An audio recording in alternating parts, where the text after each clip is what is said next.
right, we are waiting just another minute to see if more committee members will arrive. We do have a quorum, but we will hang on for one more minute.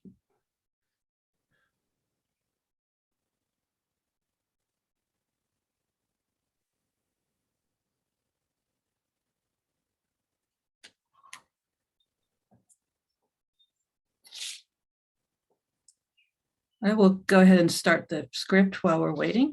So good morning. This open meeting of the Coastal Resilience Advisory Committee is being conducted remotely pursuant to Chapter 20 of the Acts of 2021. Please note this meeting is being recorded and all attendees are participating via Zoom as posted on the town's website identifying how the public may join. For this meeting, the Coastal Resilience Advisory Committee is convening by video conference. Please be aware that people may be able to see you and take care not to share your device's screen. Anything you broadcast may be captured by the recording. Please silence all phones and devices. Members of the public wishing to participate in the meeting must use their full name for Zoom access. If full names are not used, people will not be allowed to participate in the discussion. The town reserves the right to remove any member of the public from the meeting who doesn't use a full name or who acts inappropriately. The public is encouraged to follow along using the posted agenda unless the chair notes otherwise. All supporting materials that have been provided members of this body are available on the town's website unless otherwise noted. Ensuring public access does not ensure public participation unless such participation is required by law. This meeting will feature public comment. I am Mary Longacre, Chair of the Coastal Resilience Advisory Committee. Permit me to confirm that all members and persons anticipated on the agenda are present and can hear me. Members, when I call your name, please respond in the affirmative. Gary Beller. Here. Peter Brace. Here. Matt Fee. Here. Ian Golding. Here. Sorry. Jen Herberg. Jen, are you able to participate? It says your phone is here and right now you're on mute. Hi, Mary. I'm here, but I keep dropping in and out. I'm stuck in traffic trying to get to my office. But I'm here. Okay, thank you. And I do not see Joanna Roach or Sarah Boyce right now. So staff, when I call your name, please respond in the affirmative. Vince Murphy. Here. And we do have an anticipated speaker, Carolina Magina. She is the project manager of sustainability for New England Development. Welcome, Carolina. Thank you. Nice to meet you, everybody. So before we turn to the first item on the agenda, permit me to cover some ground rules for effective and clear conduct of our business and to ensure accurate meeting minutes. The chair will introduce each speaker on the agenda. After they conclude their remarks, the chair will go down the list of members, inviting each by name to provide any comments, questions, or motions. Please hold until your name is called. Further, please remember to mute yourself on your computer or phone when you are not speaking. And for any response, please wait until the chair yields the floor to you and state your name before speaking. If members wish to engage in a conversation with other members, please do so through the chair, taking care to identify yourself. For items with public comment, after members have spoken, the chair will afford public comment to those members of the public who have joined the meeting via Zoom. Members of the public who wish to speak must state their names and be acknowledged by and speak through the chair. If you're not able to participate in the remote meeting, you may also submit comments to the Coastal Resilience Coordinator, Vince Murphy, to be read into the meeting record. His email is vmurphy@nantucket-ma.gov. And finally, each vote taken in this meeting will be conducted by roll call vote. I see that Sarah Boyce has joined us. Sarah, you want to say hello this morning? Hello. Thank you. All right, so the first item on our agenda is approval of minutes from April 26th, May 10th, and May 24th. And before we get into that, I had asked at the previous meeting to hold over the approval of the minutes because I wanted to have a conversation about who was being included in the minutes. So these minutes have been edited to reflect correct name spellings and to reflect people who were present and what category they attended in. That was the only real change that was made to the minutes, was getting people's names right. So that was just the reason to hold it over so that we could do that. So minutes from April 26th, Vince, if you want to put those up on the screen. And so were there any comments or questions on the minutes from April 26th?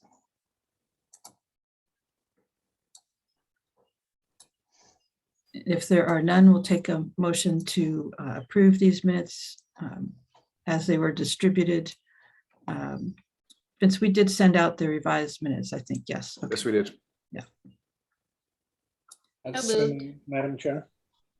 I'm sorry, Ian was without a second to Sarah's motion. Yes, it was. Okay, thank you. That's executive decision there. So roll call votes, Gary Beller, Aye. Sarah Boyce, Aye. Peter Brace, Aye. Matt Fee, Aye. Ian Golding, Aye. Jen Carberg.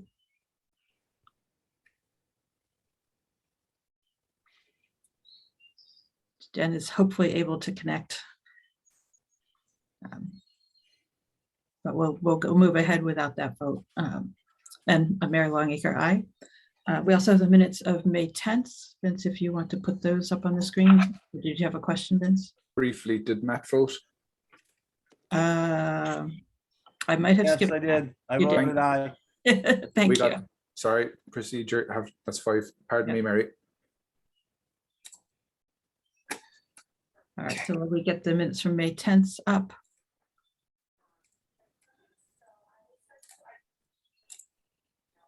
Okay, one moment. Did I share the wrong screen? I see the them. agenda. Are you looking at Yes, the we're looking agenda? at the agenda. Okay, beg pardon.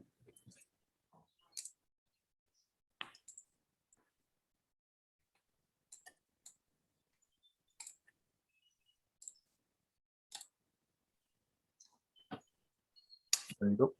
There we go. Any questions or comments on the minutes from May 10th? If not, we'll take a motion to approve. So moved. Thank you, Gary. We have a second. Sure. Yes. Thank you, Ian. I'll note that Jen Carberg dropped off and came back, so hopefully she's got a better connection at her particular intersection. Roll call vote, Gary Beller, Aye. Sarah Boyce, Aye. Peter Brace, Aye. Matt Fee, Aye. Ian Golding, Aye. Jen Carberg. And Jen is on mute on her phone. And Mary Longacre, aye.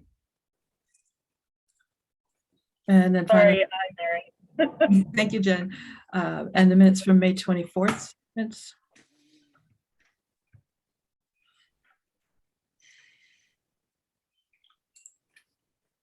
Okay, All right, any comments or questions on the minutes from May 24th? If none, we'll take a motion to approve. So So moved. moved. I'll second Gary. Thank you, Sarah. Roll call vote, Gary Beller, Aye. Sarah Boyce, Aye. Peter Brace, Aye. Matt Fee, Aye. Ian Golding. I abstain as I wasn't present.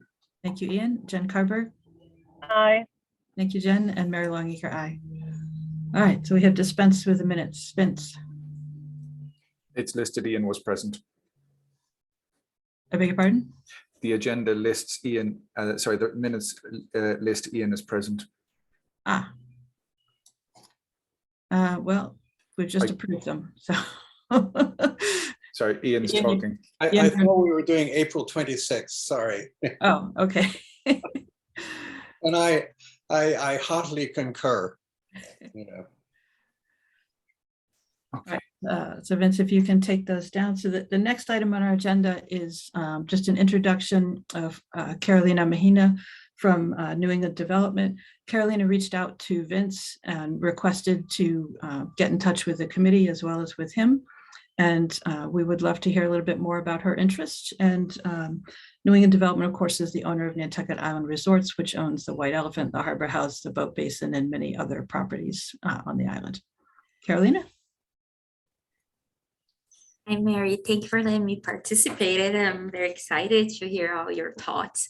So I was talking with Vinci. I started as an intern here, and I just got hired. And one of the parts that we talk a lot in my internship was that we want to be a part of the community and understand how to move forward with the cities that we have properties with. Doesn't make sense. We have our own plan and doesn't work with the community. So when I reached out to Vinci, my idea was like, work together and understand how we can help and how we can be a better part of the community. Because I don't know if you ever met any of the owners of New England Development, but they love Nantucket. It is their favorite place in the whole world. I don't know if someone having any other questions. We start to work and thinking about what we're gonna do about resilience in Nantucket around November last year. So we don't have going so far until now. So if anyone have questions or suggestions, my email is cmagina, my last name, New England, neddevelopment.com. So if anyone have questions or thinking something that they want to talk about later, just reach me through the email. Does someone have any questions for me? Yes, Vince, would you share Carolina's contact information with the committee members? That's all I was going to suggest. Thanks, Mary. Thank you. So Carolina, one thought that I've had, and I appreciate that you reached out to us very much. It would be, I think, interesting for the committee to host a conversation between NAR as the owners of the boat basin and the harbor master and the Great Harbor Yacht Club and the Nantucket Yacht Club. So all of the waterfront recreational boating uses, and hear from those organizations, what are their concerns for sea level rise and for climate change and for coastal resilience, and what are their concerns for the plans that the town will be developing to protect the waterfront. Yeah, I think that would be a conversation that would be wonderful to have all four of those groups together in the room. I've seen a couple of heads nod among the commissioners. So I will reach out and see what we can do to schedule that. So can you tell us a little bit perhaps about how does NIR or how does New England Development evaluate the potential risk from more severe storms, from sea level rise, from any of the effects of climate change? They are thinking about prepare the buildings for flood. So I think they're going to start with something very simple as a flood garden, and they do not have basements and they never get flood in any of the hotels yet. They are doing some maintenance in the marine.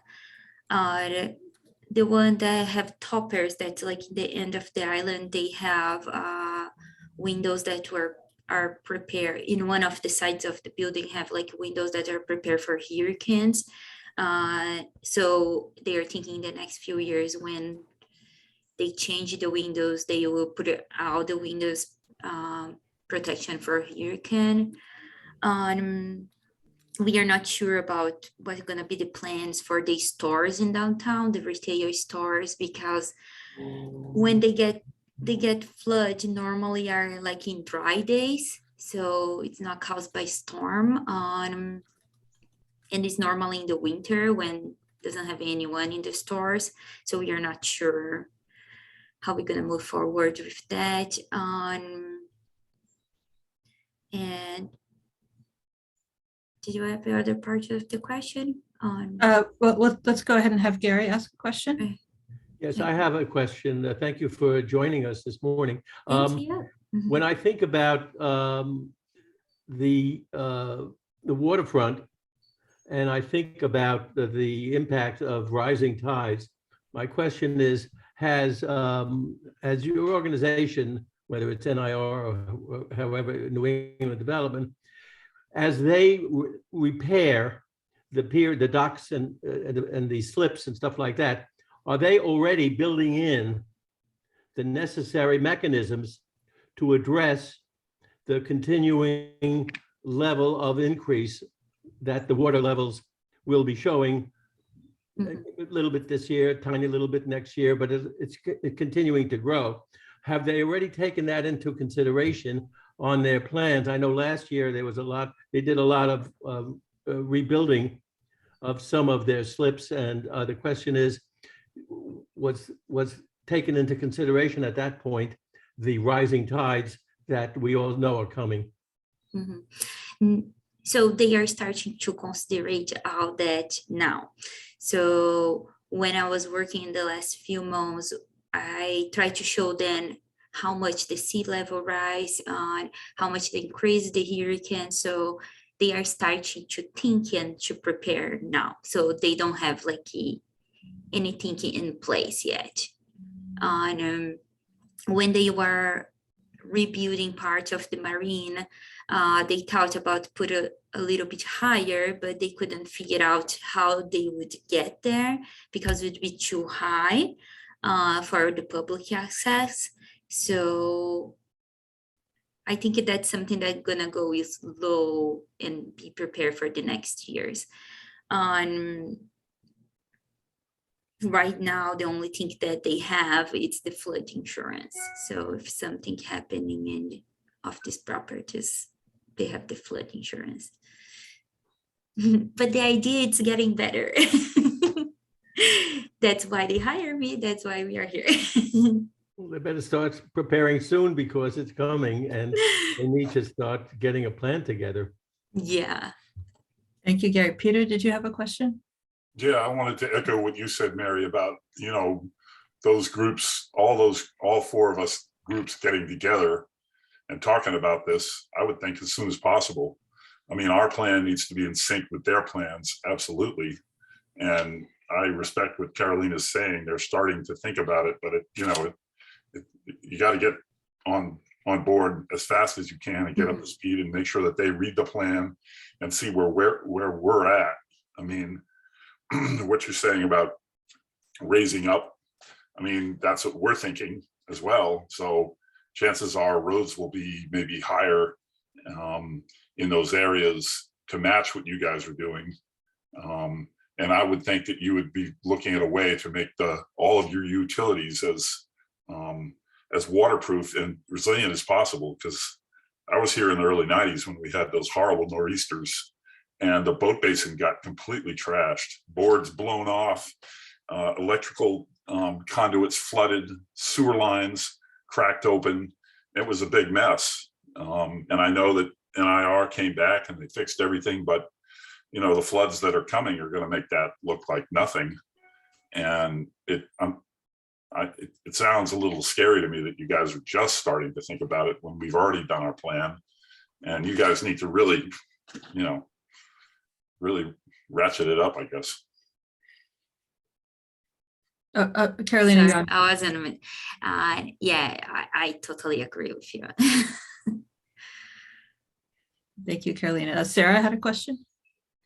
Yeah, more of a comment. I mean, I do echo what Peter was saying about wanting us, you know, a group to get together, but I also want to kind of applaud NIR for, you know, no matter when it happens, I'm glad that they're moving in this direction. And I did have a question, Carolina, are you the first person to have this position, or was there a position beforehand? Like, are you coming in because they knew they needed someone to be the sustainability coordinator? Or like, I'm sorry if I forget your title exactly, but did they have someone beforehand doing this work? No, we are creating the position right now. So when I start the internship, they don't have anyone that was responsible for sustainability in the company. So it's hard to set up everything, and it's not just Nantucket. So we are also preparing for Palm Beach and Newburyport. So they have like waterfronts everywhere in New England. So I know it's like, for me, I'm an environmental engineer, and I have been studying for a lot of years about climate change and sea level rise. So yeah, but at least they start now, and I think it's a great step. And I do love the idea that we have to line up with the plan in the communities, not just like they are thinking, oh, let's build a huge wall around everything and protect our property. No, they are thinking about, if we are redirecting this water, where are we going to put it? How is the best way to do that in an island? And they like are up to date. All the engineers that work in Nantucket, they are up to date and following all the resilience plans that was like online in the draft and trying to follow all this. But yeah, it's just the beginning. Well, to follow up, I just want to say welcome and thank you so much for joining us. And if there's, I mean, not to volunteer the whole committee, but if there's ways that we can help or with either educational materials or I think that helping where we can, and then obviously learning from the other communities where you have properties is really beneficial. And I think I like to see, because NIR owns so much waterfront property, being a leader in this, like you can help us, like kind of show, both work with us as the committee, but also then potentially be a good example for other businesses and areas in the town. So I think I'm glad to see you guys moving in this direction. Thanks so much, Sarah. Thank you, Sarah. And I'll echo, I hope that Nantucket is not only able to share what we're doing with your other communities, but that you'll bring back anything that is useful from those efforts to Nantucket and let us know. Of course, thank you. Jen, go ahead with a question or comment. Thank you, Mary, and hi, Carolina. Thanks for joining us today. It's a little bit of an echo of what's already been said. I just wanted to encourage you as you guys are developing plans. Nantucket has our plan in place. The things that might work elsewhere might not work here. So making sure that you go through, what we've already developed in our plan, because what you guys are working on for your properties will definitely have to match what we're doing. I don't think we're necessarily going back and adapting our plan unless you've got awesome, cool ideas that you learn in other communities that you want to bring here. But then I also wanted to say, as a committee, we're here as a resource to help with, understanding what we're doing on Nantucket, what, you guys could do on Nantucket. So using us as that resource, you're probably just diving into this. And as you read our plan, if there's, questions or thoughts or, directions you need from us, that's kind of what we're here to reach out for, kind of echoing Sarah's offer to help, which is when I put my hand up before she said that. But, we're here for that help piece and that understanding, or maybe if there's just options that you guys are working through that you need to talk out, this is a good forum for kind of learning what you're working through. Okay, thank you so much. Yeah, for sure, we're gonna need help. Thank you, Jen. Vince?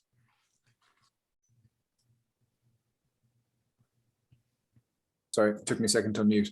Hi, Carolina. So one of the things that the town is doing internally between town departments is we've set up an interdepartmental working group on sustainability and coastal resilience. That's the title of it, that came directly from the Coastal Resilience Plan. When we started digging into this in April and we set up that internal committee and we tried to understand what sustainability was, we ended up kind of in a bit of a conundrum, a bit of a tough spot. So we ended up trying to redefine sustainability and trying to break it into bits. So we got the whole coastal side of things, which is the purpose of this committee. But from the town side of things, we're trying to look at it from other ways as well, like energy sustainability and environmental sustainability for like resources, for like the harbour, for shellfishing, and a lot of different areas. But if there's parts of the sustainability efforts that the town is doing for, say, energy, for electricity, or for supply lines that you think could be beneficial to you in your job, I'm happy to help point you in those directions as well. Oh, sure.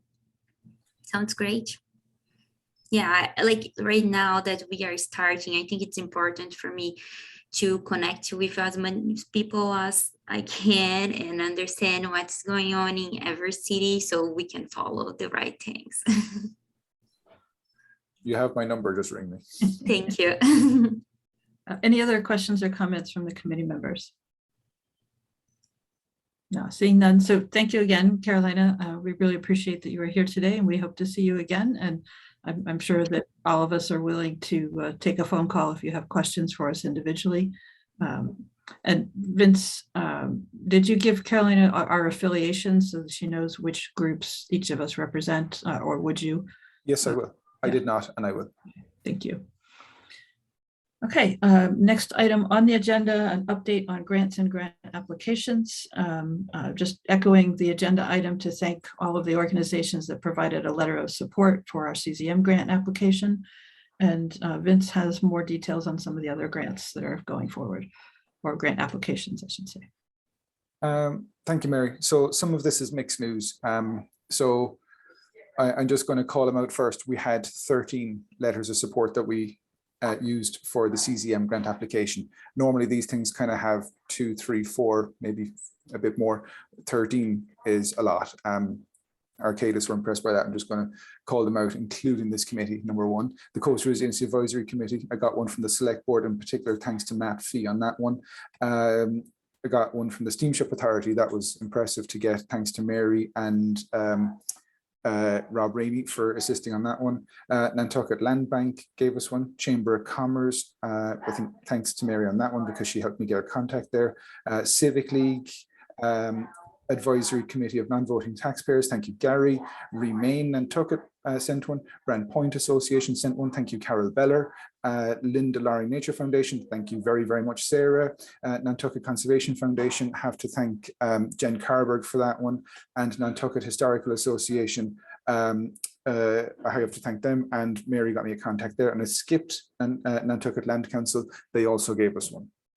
So a lot of people, everyone lifted on this one, and thank you very kindly, and to the committee in particular. So then for the other grants that we looked at, you might remember in January, I did a letter of interest for a FEMA grant called DTA, Direct Technical Assistance. Nantucket qualified for this because we are a rural community. We thought we'd try it. We have been turned down. So that one is not going to proceed. We also did one with National Fish and Wildlife Foundation, NIFWIF, my favorite acronym of the year. And I worked with Jen on preparing preparing the pre-application, as it was called. We have since found out that we have not been invited to undertake the full application. I have a separate point to bring up on that. I'm going to come back to NIFWIF in a second. CZM, that grant was submitted on Friday the 10th of June. It was a massive lift. We got there. There's quite a impressive looking application in now. We also have the MVP grant in. This was submitted on May 13th, I think. Leah Cabral asked this committee for that letter of support. That is in. Natural Resources Department is also preparing a SNEP grant. Southern New England program. It's a program that's run through the EPA, and we're looking at a project there for Sacajapond as well. So that's all in progress. So there's 3 that are going ahead at the moment. If it's okay, Mary, do you mind if I circle back to NIFWIF and a request I had from trustees of reservations? Yeah, I think it's appropriate to do that. Thank you.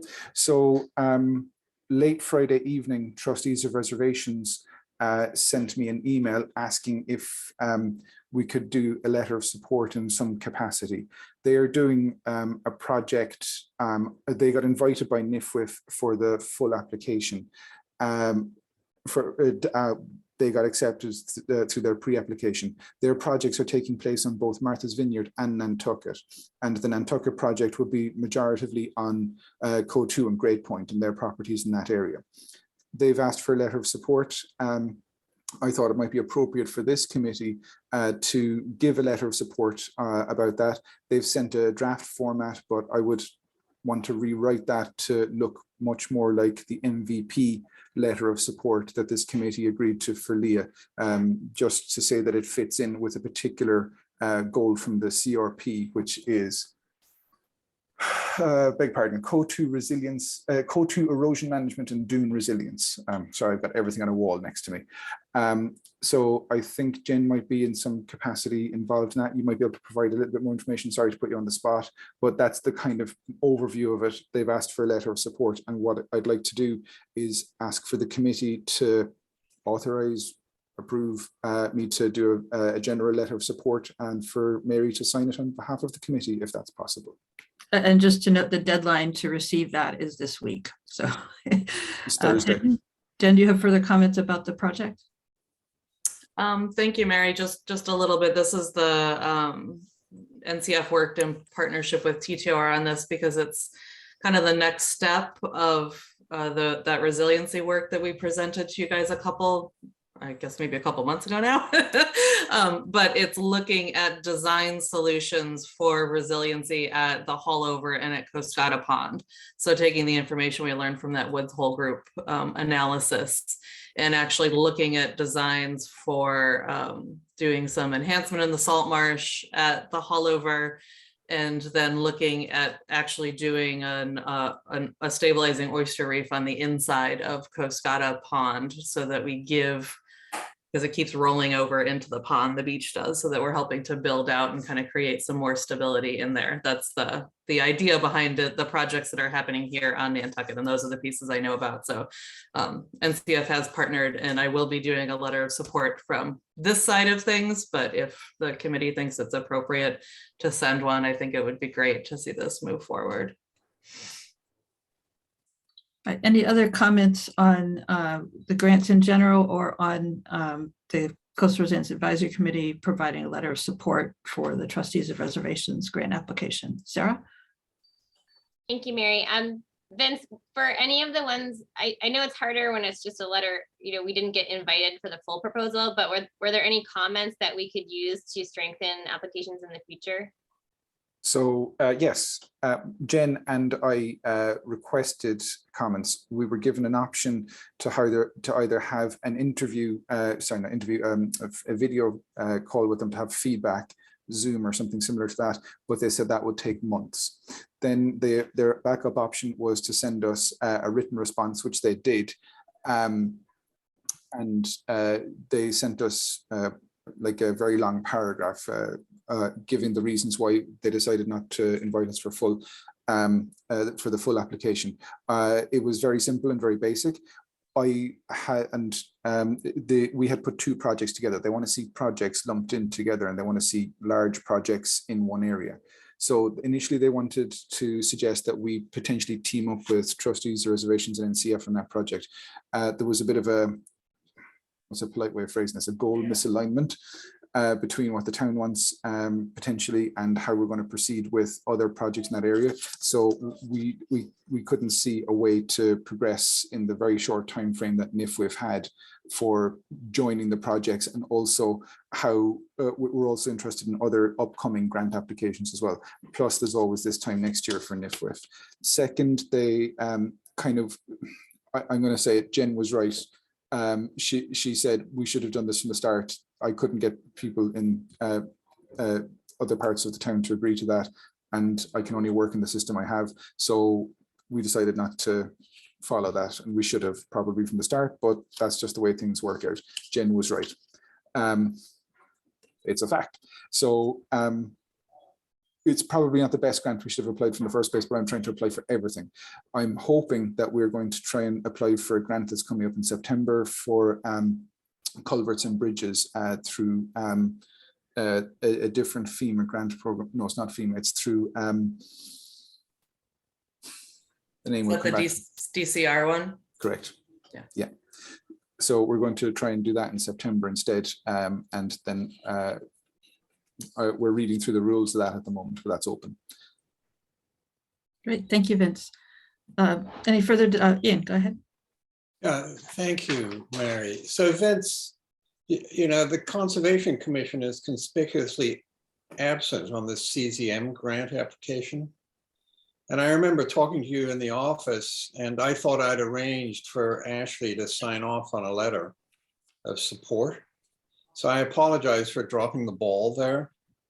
And may I suggest perhaps that going forward, that you address the Conservation Commission directly, if you would like a letter of support going forward. No problem, can do, Ian. Yeah, thank you. Thank you, Mary. Thank you, Ian. Any further comments, or does anyone want to make a motion to authorize Vince to draft and me to sign a letter of support for the Trustees of Reservation NIFWIF grant? I'll make that motion. Thank you, Gary. Do we have a second? I'll second. Sarah? Wasn't sure if somebody was chiming in from the background there. So roll call vote, Gary Beller, Aye. Sarah Boyce, Aye. Peter Brace, Aye. Matt Fee, Aye. Ian Golding, Aye. Jen Carberg, Aye. and Mary Longacre, aye. So Vince will draft that, get that over to me to sign, and off it goes this week. So thank you all for that. All right, next item on the agenda. So continuing our discussion of updating our sea level rise recommendation that was sent to the select board. Vince has prepared just, taking a look at the document that we had before and updating it with new information. He sent that out to us last week. And does anybody have comments, additions, anything that we want to say so far? It is not a finished document. It's a beginning. Sarah? And Mitch, if you want to put that up on the screen. Yeah, thank you, Mary. I had two comments and I'm interested to hear what the rest of the committee says. So I'm a little concerned about having the Massachusetts specific piece in there as well, the MCFRM.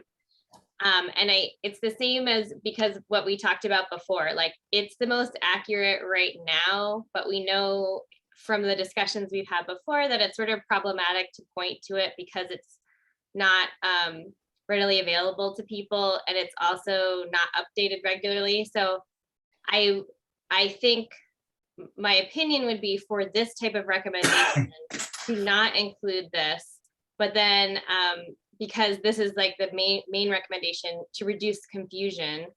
And then in another document, in some kind of supporting information that we might want to have also on the website, we can explain why. Because if people already know about it, obviously they're going to want to know why. But I think for something like this, I would recommend reducing confusion. And then the second part of my kind of comments is at the end, there's, let me see, I'm looking at my own, in the appendices, there's all the images, and those are specifically the MCFRM probabilistic models. I don't think we need those there. I think if we want to have images, then we just have links to the NOAA Sea Level Rise Viewer, because those are accessible to everyone and people can look at their area of concern and look at it. I think images are fantastic for education and outreach purposes, but for an official document where we're kind of making a recommendation, I would recommend not having all the visuals. But I'm interested to hear what other people have to say on the committee about that.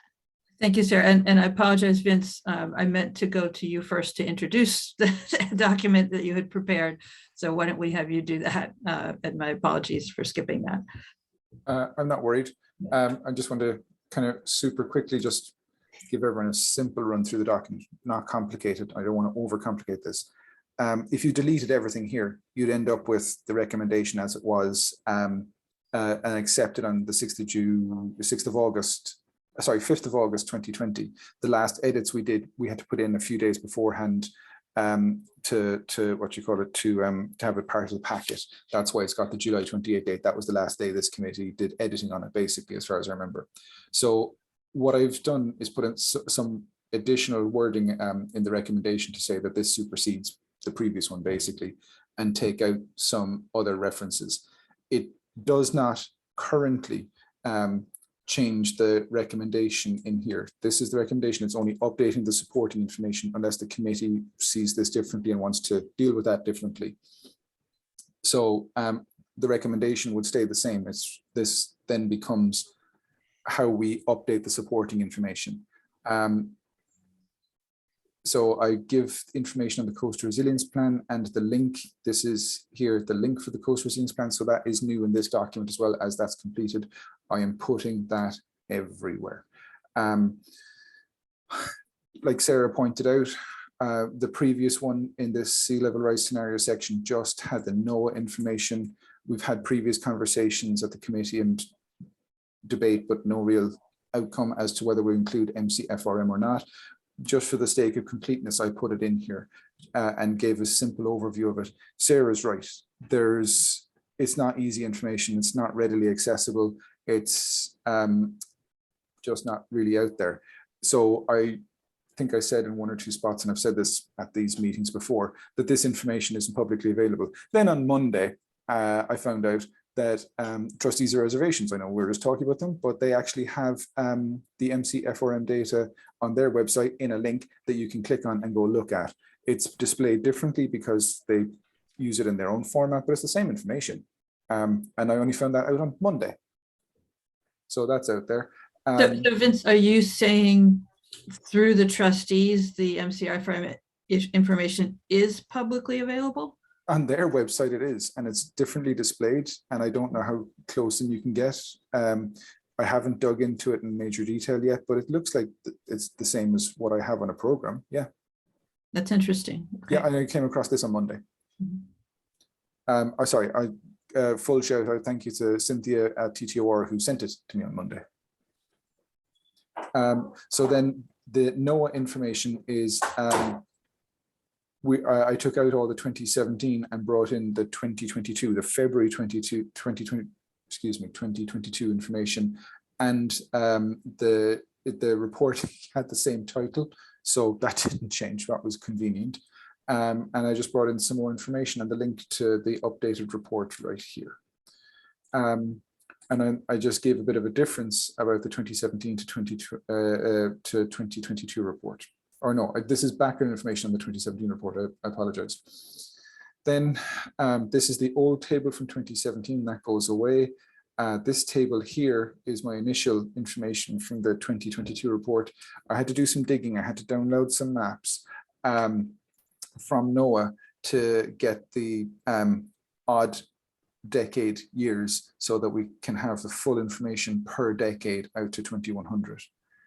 What they also do in this new report from February is for selected locations, they also have information out to 2150. Would you say 2150? I don't know how to word that correctly. So that's only available for selected locations. The closest one for us isn't even in New England, it's in New York. It's Battery Park in New York, as NOAA has a tide gauge there. But this here is still Nantucket specific data from our tide gauge here right at Steamboat Wharf. And I highlighted the high scenario as had previously been done. The differences to take into account here. In this table, I can only get 4 columns. That's what is in the download information. Separately on the NOAA website, low and extreme are gone.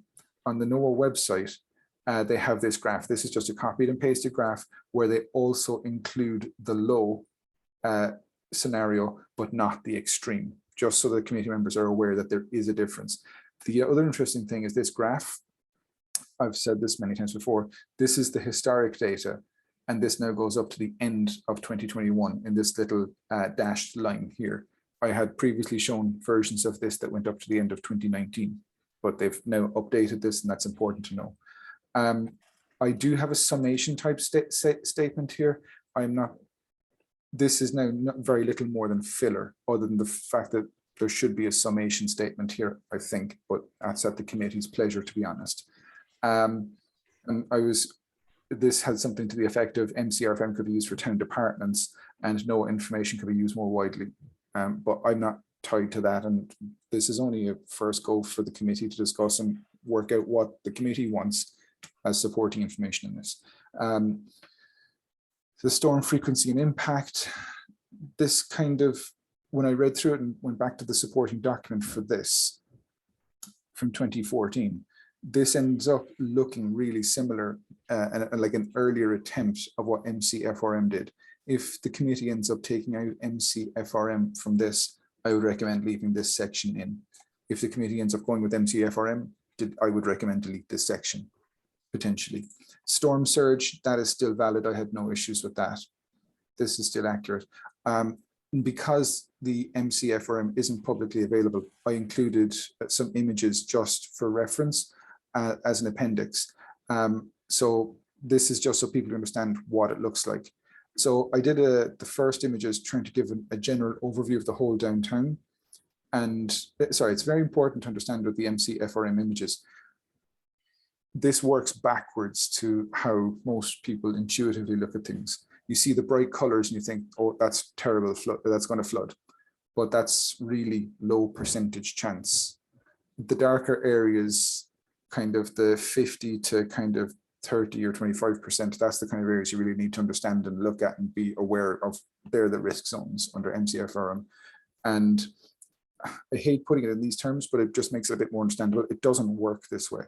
But with MCFRM, say if you're looking at a 1% area, calling that 100%, 100-year flood zone, helps people understand it, but that's not accurate.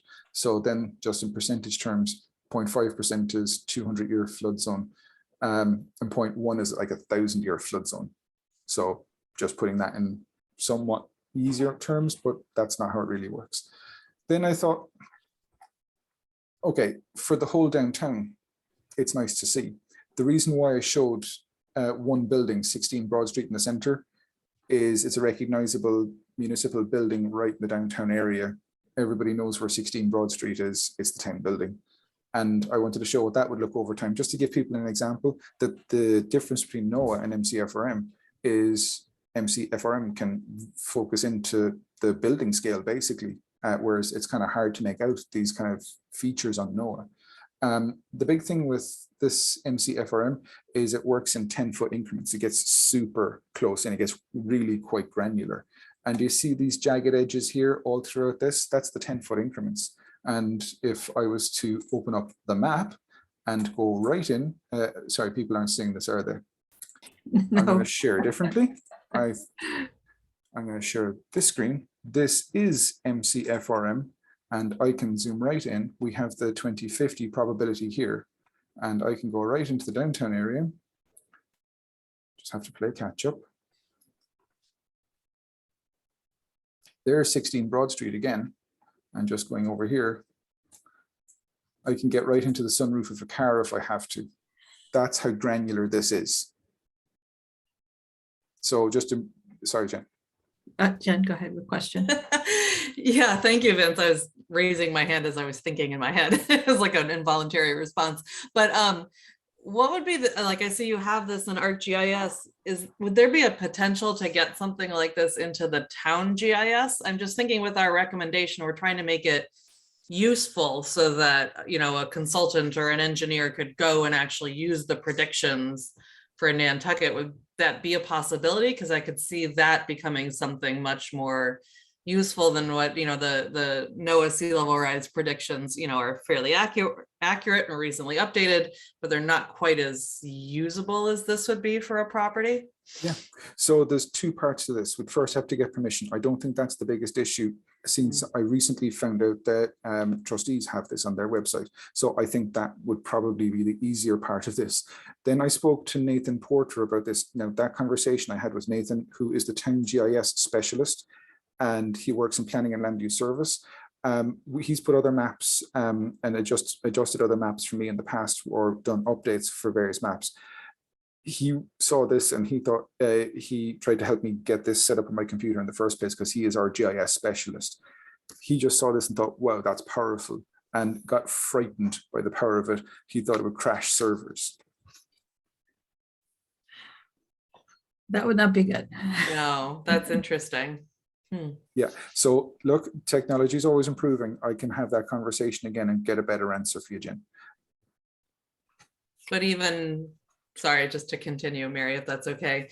But even if, like you said, trustees has this on their website, if we have a way that people could go and, you know, because most consultants would have access to some kind of GIS software, or, you know, ArcPro Online or something, that they could then go and download the data to use it themselves. If there was a way to make it, you know, available to put into projects, then we might actually have people using it versus the NOAA overview maps. I like that idea. I'm just gonna have to look into it more.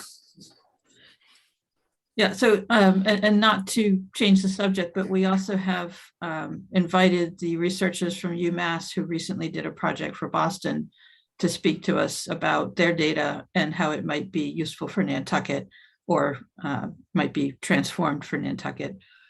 So there's a lot going on out there. It's rapidly evolving. But we wanted to bring this back to make sure that if committee members had ideas about the direction that we should move in, that we get those to the surface so that we can, work on this document and come to a point where we're all on board with what we would be telling the select board. But I take Vince's point as highly significant, that our core recommendation doesn't change. We still think that we need to, maintain the scenario that we were looking at before. One of the things that I wanted to do was write sort of an introduction about what data has come out and what we've reviewed, so that people would be assured that our recommendation was up to date and based on the latest data. That's something that I'll offer at a future meeting. Sarah and then Peter. Yeah, thanks, Mary. So I think like one thing that I'm not trying to kind of remove data. Obviously, as a scientist, I think we should always use the most available data. But because this is a recommendation to the select board and the community, I think the priority should be what's readily available now. So I really think that for, for like grant writing and planning in that sense, for any research purposes, any group, whether it's our groups or scientists or researchers that are coming on island or consultants that we hire, the big we, not like me, are going to be using either like the UMass data that's already downscaled to Nantucket or the Massachusetts data. They're like, people are going to be using the most readily available data, but some of that is proprietary or might crash server, like whatever it might be. So I think if we're recommending something that everyone in the community should use and different planners should use, I still think it should be whatever is really easy for people to come by. If it's at all difficult, then people aren't going to use it. If it's crashes their servers, then people aren't going to use it, and then they won't use anything. Is my thought.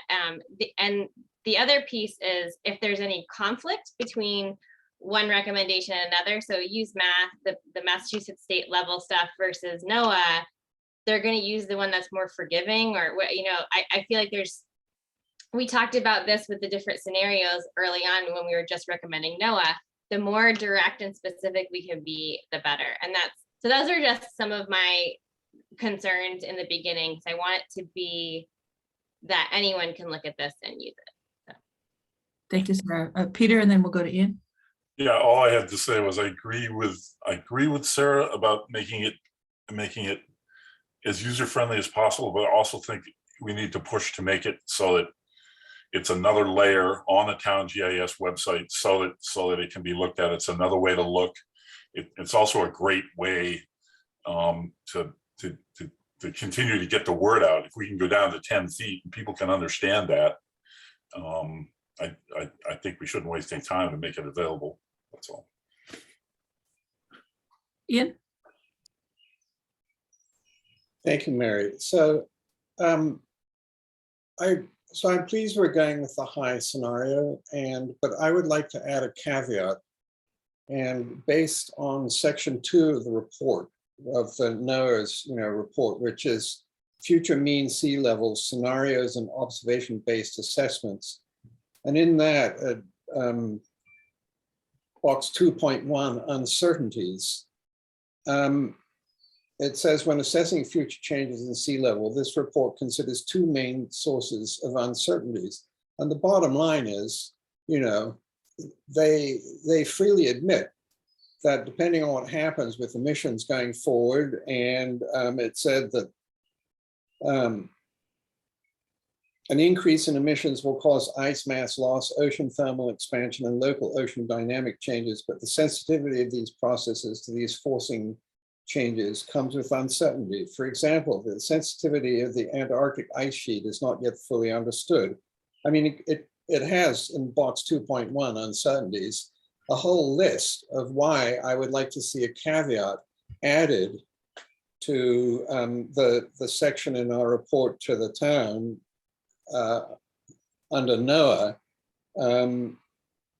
that mentioning that there are uncertainties that may affect sea level rise going forward.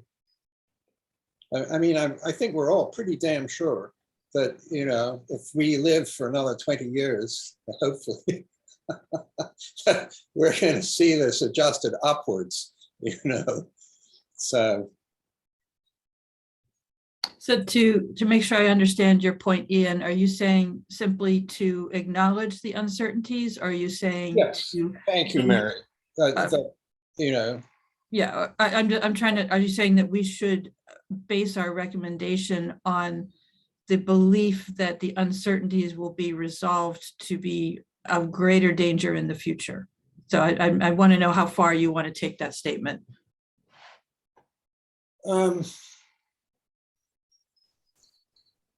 Well, despite the fact that my parents thought of me as being an extremely optimistic little boy, I feel that, you know, these scenarios will prove to be, as they have mostly in the past, to be underestimated. The sea level rises and all the processes have been underestimated. So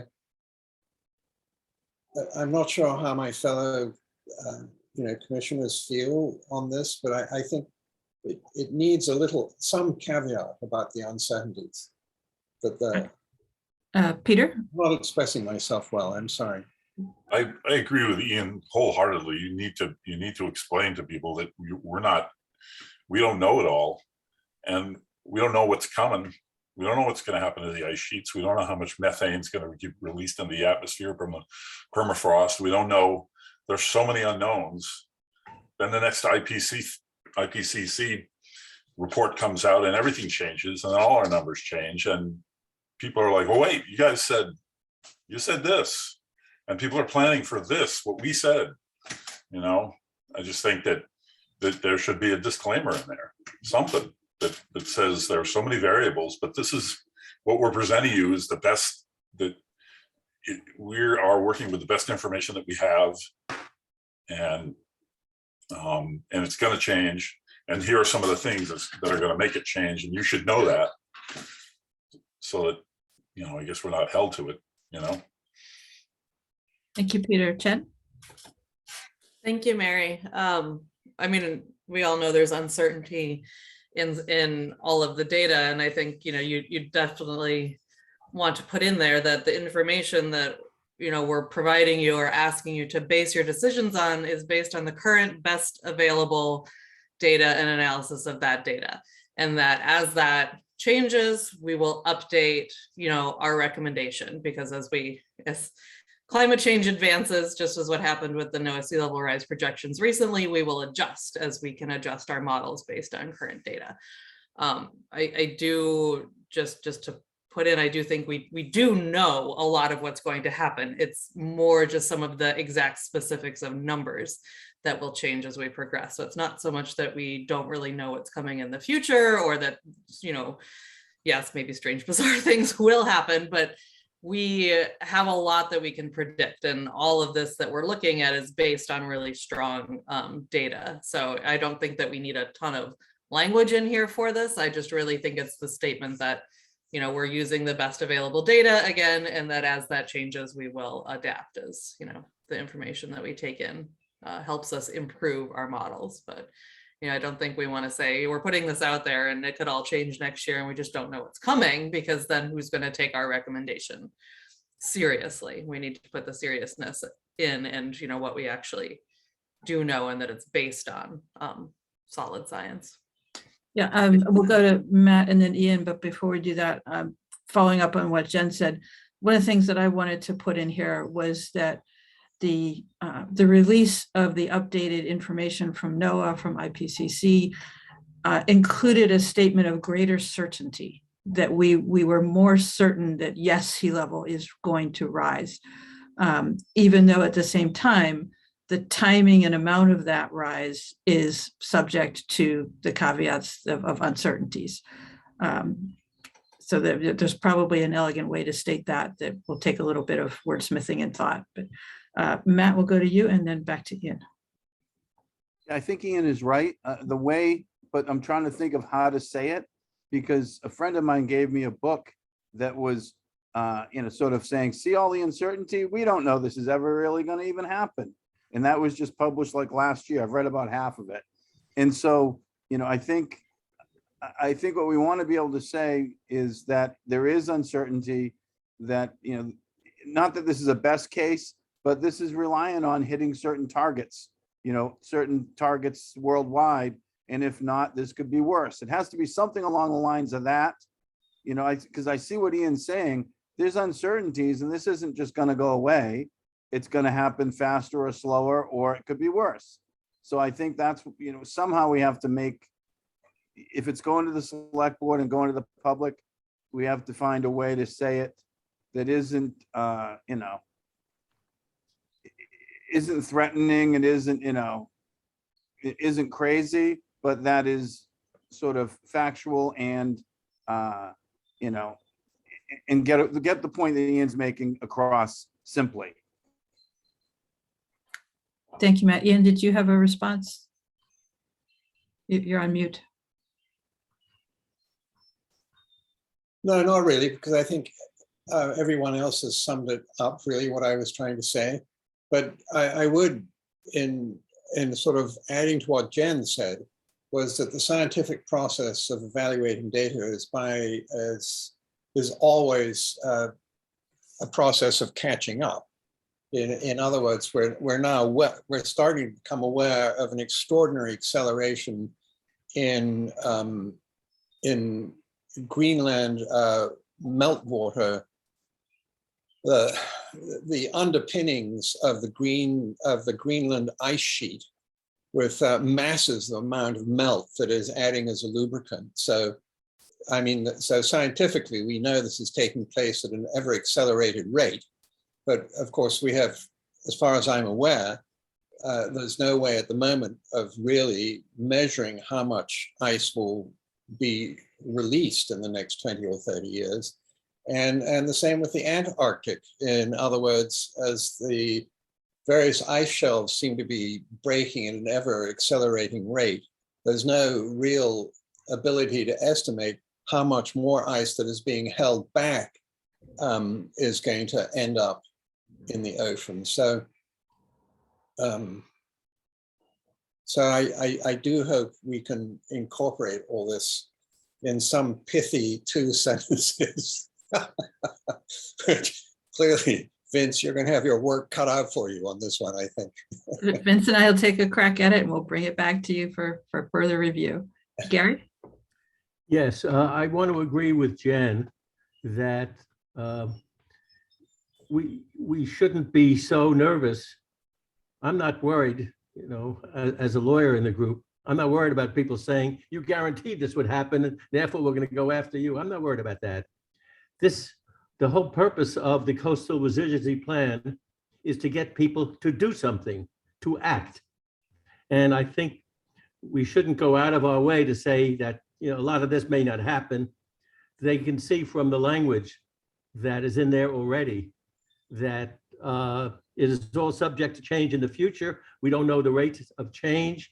We don't know whether it'll continue growing or shrinking a little bit.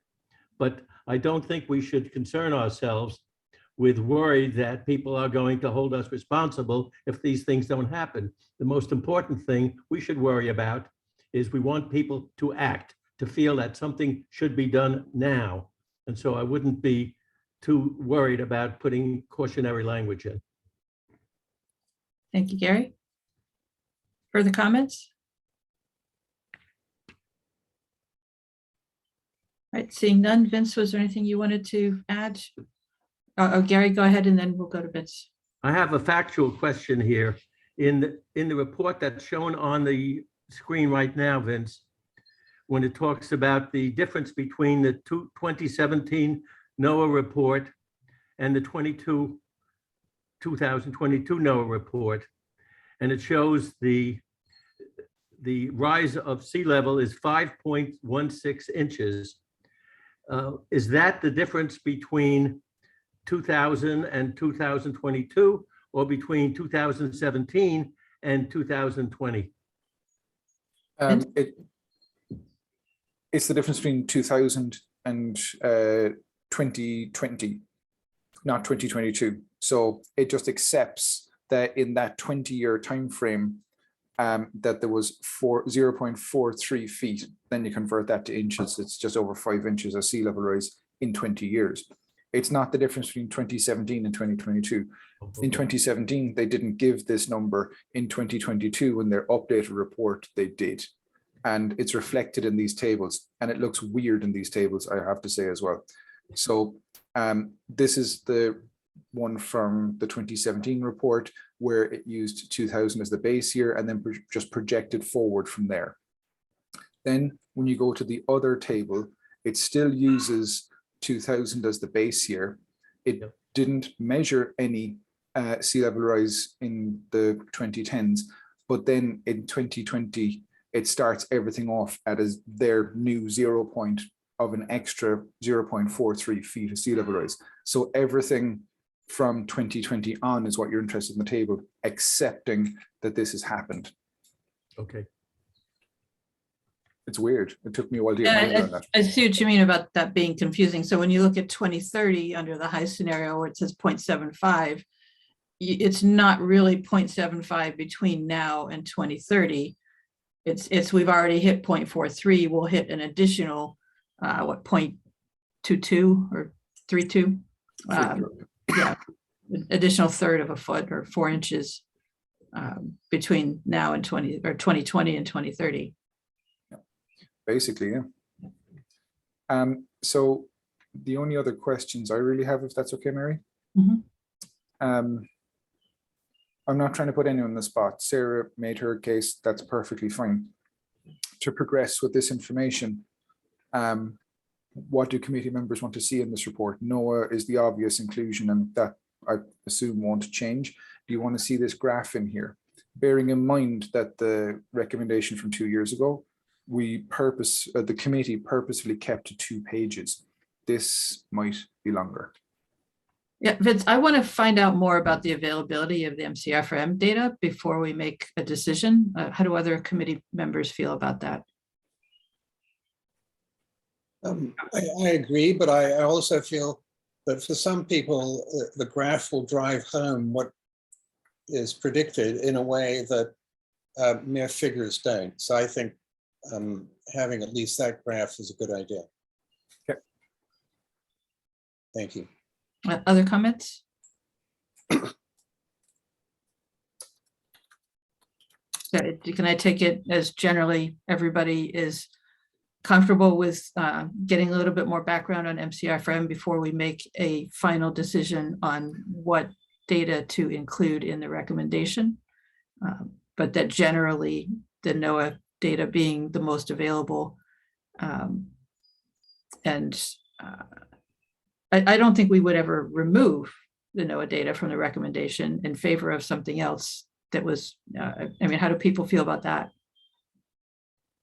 If MCFRM became publicly available, tomorrow, whichever department declared that it was finished and they were putting it on their website and everybody could access it, would we want to use that information and not reference NOAA? Oh, No. Yeah. no, absolutely not. I think we should also have NOAA there. I mean, they're the gold standard. Right. Thank you. Jen? I was just gonna say, I hear what you're saying, Mary, and I think we just need a bit of time to digest it before we decide.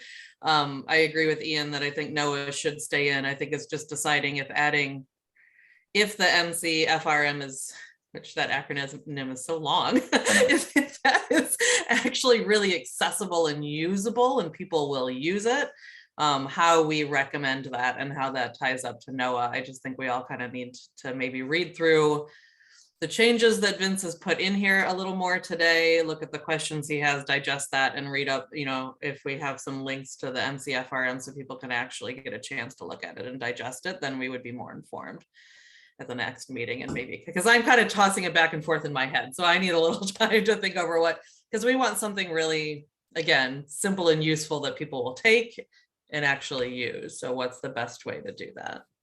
Yeah, that's the same feeling that I have is we need a little bit more time to get a little more information and to feel comfortable with a way forward. Mm-hmm. And so as long, I didn't want to slow down the process if other people felt differently. So thank you for the input. Vince? I've highlighted a section in the middle of the screen. Can people see the highlighted section in gray? Yes. So this says that the recommendation basically targets town departments, boards, committees, commissions, and any service providers, basically. So say if a consultant is doing something on a town building, I'm just going to say finance department for the sake of argument, we can make the MCFRM available to the consultants. We have it for that purpose. I think the incidental point, I don't want to badly phrase this, we want the public to use this too. That's what the committee's always wanted. But the town departments already have and can use MCFRM, and that's the key wording in the recommendation. It's how to get the public to also use it, I think, is where a lot of the comments and such have gone here, and I've no issue with that. So that's when I was writing this, and I'm not trying to defend any work here. I have no, the committee gets to decide this. I don't, I'm just writing the supporting information. When I was putting this together, I had it in my mind that the town would use MCFRM as needed, and that the NOAA will be available to the public. I don't know if that's not the committee's pleasure, and that's something for the committee to decide. Yeah, thank you. Will you send this document with your additional notes out to the committee members after the meeting to assist in their thought process? Works for me. So I've made a lot of notes on the side, and if anyone disagrees with my notes, please just correct them.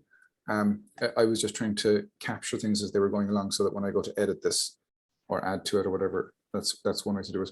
I don't think I'm going to do any work now for a while on this. I'm just going to save it, send it to committee members, and wait for feedback. Right. Oh, and get feedback for the committee from our GIS expert. Yeah, great. Any further comments on the recommendation before we move on? Okay, seeing none. The next item on our agenda, discussion of any potential ideas for follow-up on the design thinking workshop that was held with Arcadis in March. There is a link in the agenda to the presentation from that workshop. And so this was something that came up, and I wanted to make sure we circled back to. So the workshop was, many town departments and organizations bringing their thoughts together. Vince mentioned that the town now does have the interdepartmental working group. We do have the publicly available link to the presentation. What do we want to do with that? How do we want to build on that? So this is for ideas from the committee to build on the work that was done in March. Vince? So one of the things that I'd love to get some committee assistance on, if possible, can I share the final document on screen, Mary? Yeah. So this is the outcome of the design thinking workshop in March. My everyone loves supporting information.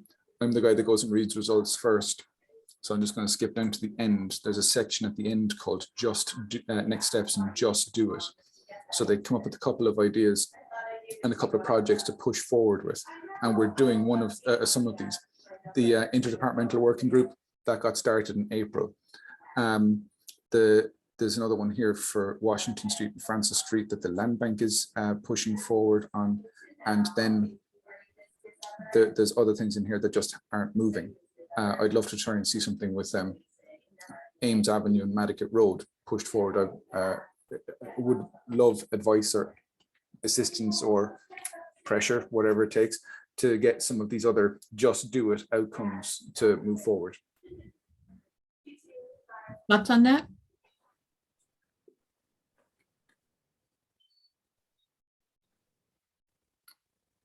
Or anything else? Matt? Well, Ames, Matt, you put yourself back on mute. oh, sorry. No, I think Ames, the Madicott Association, Homeowners Association, Madicott Work Neighborhood Group, whatever they're called, they're one of the most active on the island. And and they've wanted some of this to be undertaken on their behalf. I think they would be a good group to start pushing this. If we say, hey, we really want to get started on this, I think that they would, sort of get the ball rolling. Okay, so what would you say, that to reach out to them, but then what would we be asking them to do? Well, I'm not sure, but you're saying whatever it takes. If it's pressure, if they want to be saying, hey, this is, we're here, we'd like to work on this. Who do we talk to? Is it through Vince? How do we do it? Like, I mean, we give them a little direction and let them start, sort of asking for it. Not letting us, us in the town sort of be too busy for it. Find a way to keep it, sort of near the top of the queue if we want it done. Okay, Matt, we'll go to Jen, and then I will recognize Bruce Mandel after Jen's comments, knowing that Bruce is from Mattocket.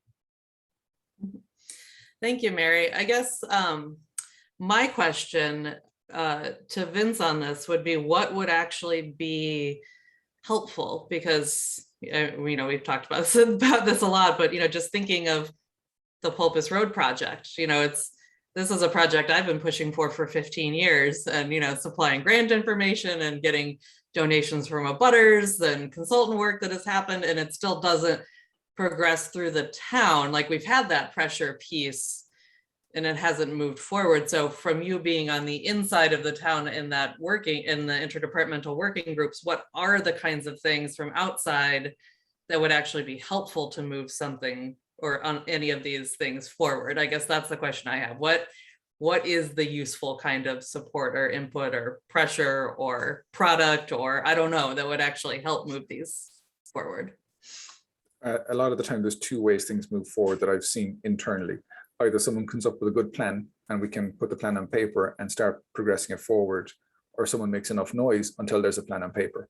So it's, if anyone wants to draw something up for Ames or push forward something that already exists in some fashion, that's the kind of stuff that helps me.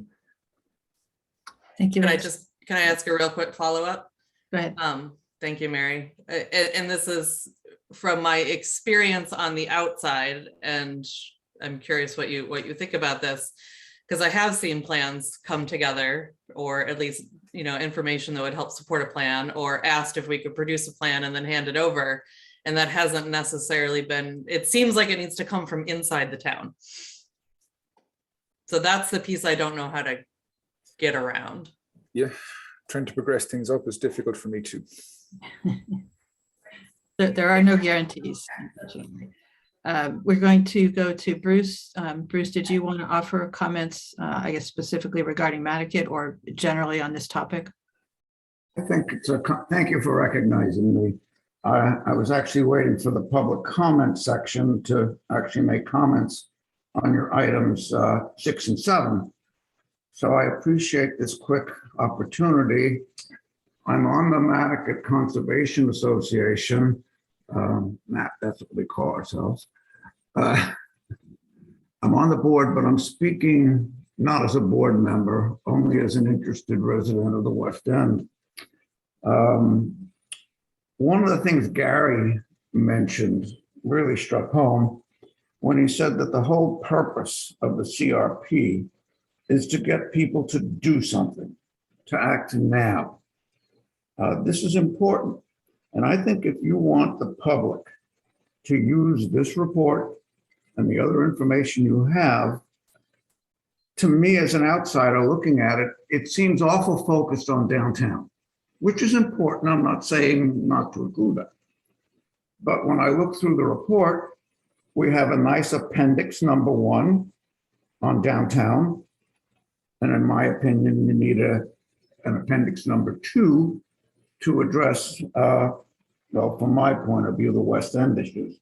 You know that you've established, the town has established some coastal monitoring stations, but we don't have anything close to Mattocket yet. But you all realize that Mattocket Beach, one of the most popular beaches on the island, is closed due to coastal erosion. People are still using it, by the way. And it's important to know how this committee can help this community with our issues. The CRP, exclusion of the Massasoit Bridge and the North Cambridge Street culvert was problematic for many of us out here. We've got to wait 10 years to address that. But in your document from this March meeting, Vince, if you will, please go to figure 32 and 33. They're on the almost second to last page. Can you do that? Vince, you're sharing the drought map right now. You need to switch back to the Sorry. other. I didn't mean to be sharing. I apologize. What are you looking to share, Bruce? The March meeting called the Nantucket Coastal Reserve Plan Design Thinking Workshop, March 2022. About the second to last page, there are some figures, 32, 33, like that. You could please put them on the screen for a moment.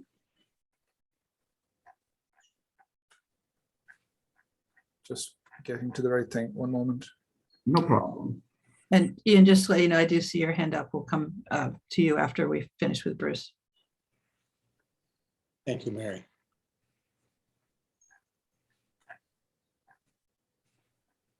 When Vince gets to these 2 or 3 figures, you'll see. Right. Sorry, Bruce, I hate to interrupt. Can you just make sure the right thing is on screen now? It's the next steps, is it? No, only at the end, there are some figures, 32, 33. Okay, stop.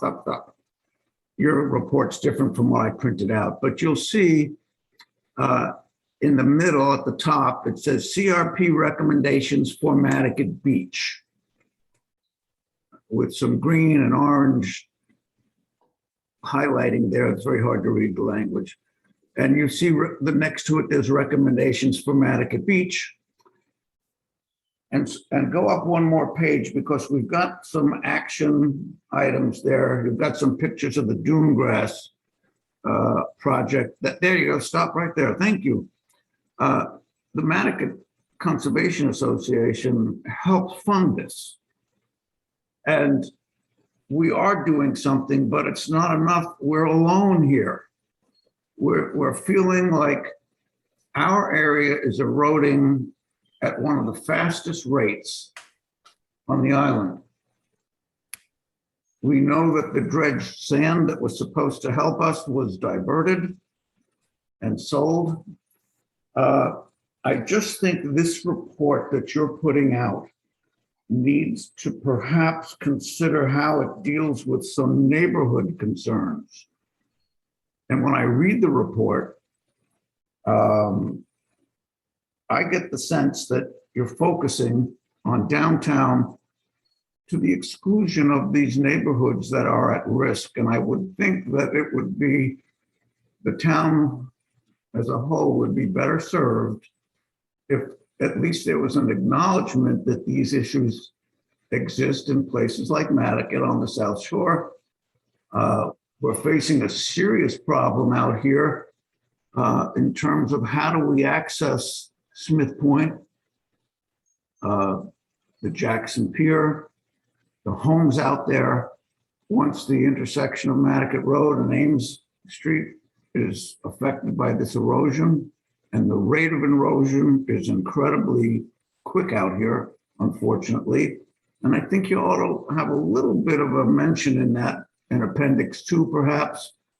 And I think it would be more helpful and useful in that manner. So I wanted to offer these comments because if there's action to be taken, communities have to become involved.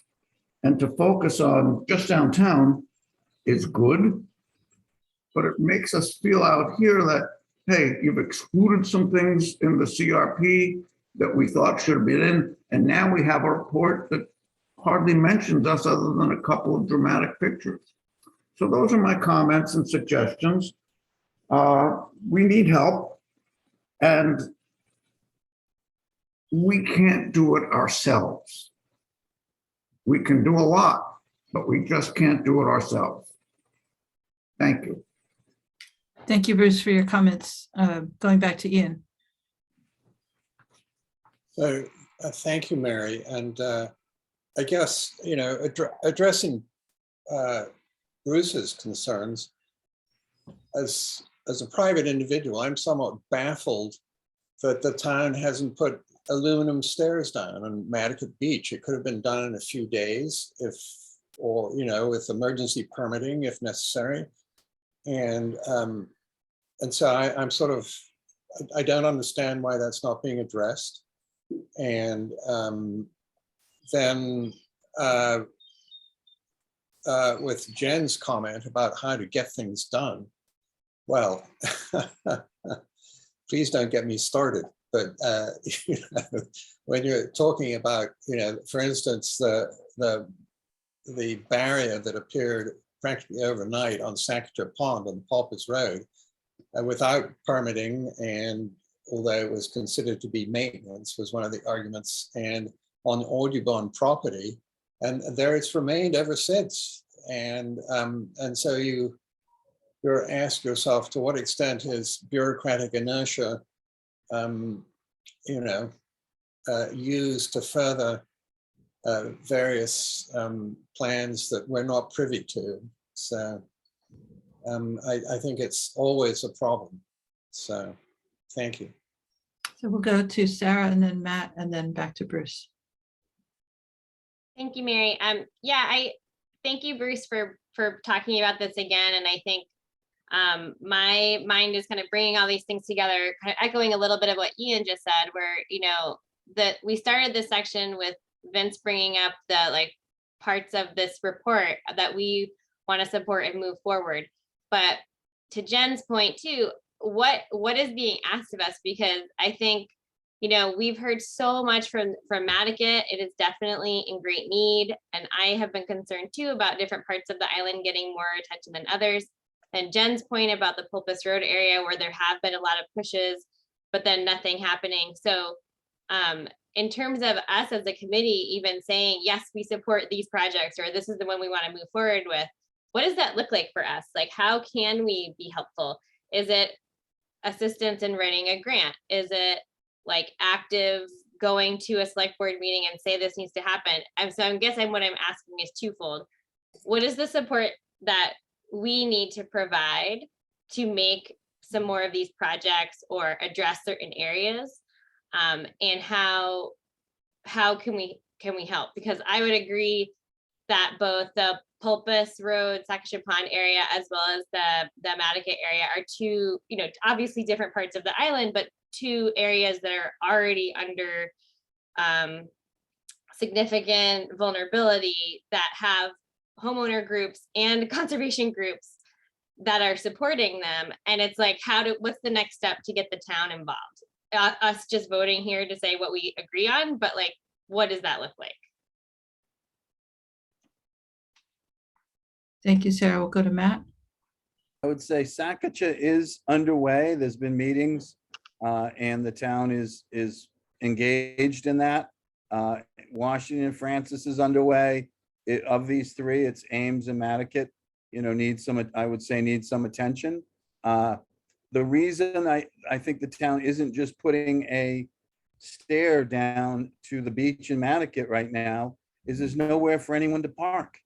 And so you'd be putting a stair and you'd be enticing people to show up, and where are they going to park? Park in people's yards, park, in an area that's not large enough. I mean, there's a lot of issues this problem, and this is one of the problems that we as a community are going to have to sort of come to terms with, is as these, as we lose parking areas and beach access, it's going to be put that, and we keep growing, we're going to push more pressure onto other areas. One of the concerns in Matticat is people are still going to come and they're just going to find somewhere else to access, or somewhere else to park. And so that's I think everyone is doing the best they can with that. And the other part of this is that how much capacity, part of the issue with a lot of this is the town is short-staffed, it's short project managers. Libby has mentioned that continually. And so some of this isn't from a lack of wanting to do it, it's from a lack of having the people to do it.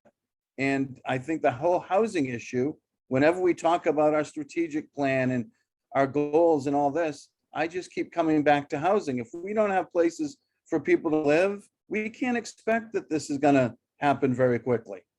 You know, we're in a rough situation right now that is, you know, and I think, you know, we can push as much as we want, but we also have to be somewhat understanding of the constraints that we're dealing with, unfortunately.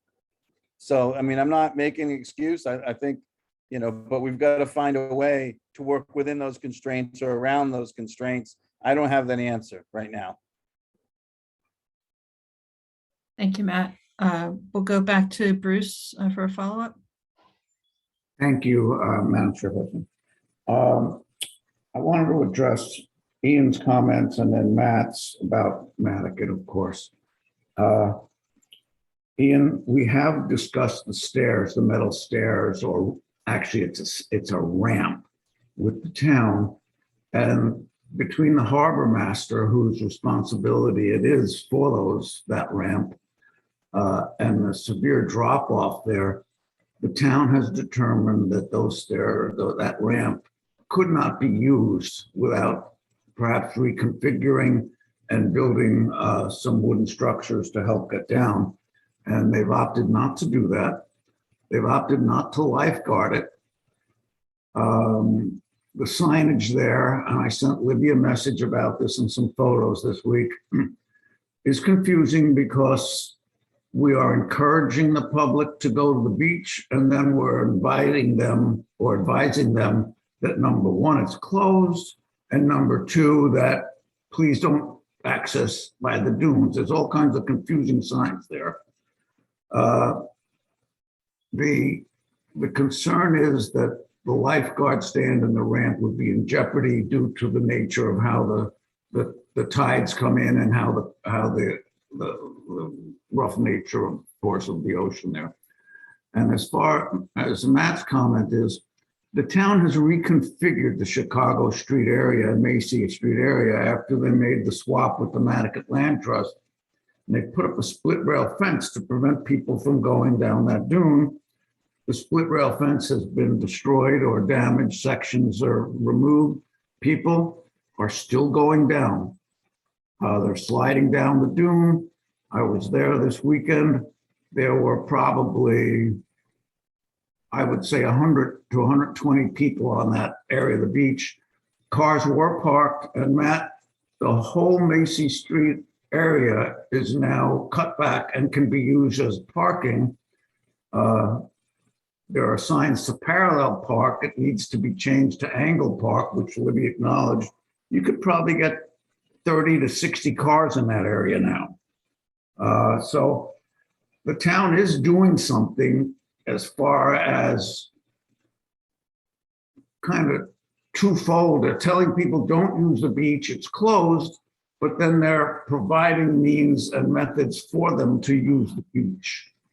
So it's a little confusing. I think we could use a little help in that area, but the way it's configured now, that beach area is being destroyed, and the dunes to the left and right of it are not in good shape because of the constant walking and sliding and usage. So I wanted to thank Ian for the mention of the stairs or the ramp he meant, and Matt's comments on parking were well mentioned, but the town actually has taken steps aggressively, I think, to add parking to that area. And there is a proposal now to the selectmen to change Macy Road to be one way coming from Chicago Street up Macy, past Millie's, where the employees park on Macy, down to Baltimore Street. And they've changed the end of that road so that it doesn't, Macy doesn't really butt into Baltimore. It kind of fades to the left, right into Madigan Road. So there are some changes happening there, but it's encouraging the use of what's basically a closed beach. I'm wondering if there's liability issues there, but I'm not a select person. Thank you. Thank you, Bruce. So further comment on what we might do with the results of the design thinking workshop to build on those efforts, not specific to any particular project. I was thinking more in the terms of public engagement, advertising the availability of the results, holding a public meeting, probably on Zoom, but possibly not, to discuss the results. Is there any appetite for those kinds of activities? Or any other ideas? Sarah? Yeah, thank you, Mary. I think it would be interesting to have some kind of public workshop or something. And whether it's specific to this report or this in combination with the coastal resiliency plan. We just obviously heard from Bruce, who took the time to come to this meeting, and not because our meetings are during the day, not everyone can. And the plan's been out for some time, and different entities of us, like I know Jen and I have, and Vince has, and given talks about parts of the plan or summarizing the plan. But those are for different specific groups. And so I don't know if it would be good to have some kind of, if not open house, but workshop with like a summary, kind of summarizing the plan, and maybe not like a progress report, but kind of what has come from it, that's meant for the general public, and then also to take comments from. I don't know if that's redundant to what work we already do or not, but might be something to plan. Thank you, Sarah.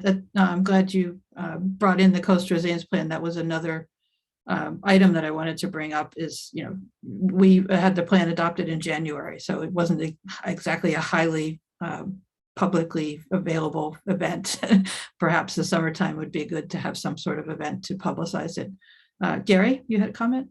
Yeah, I don't know much about this particular area, but I'm a little confused because when I look at what Vince has on the screen, and you get to the Mattakit piece, and it starts off saying quick projects.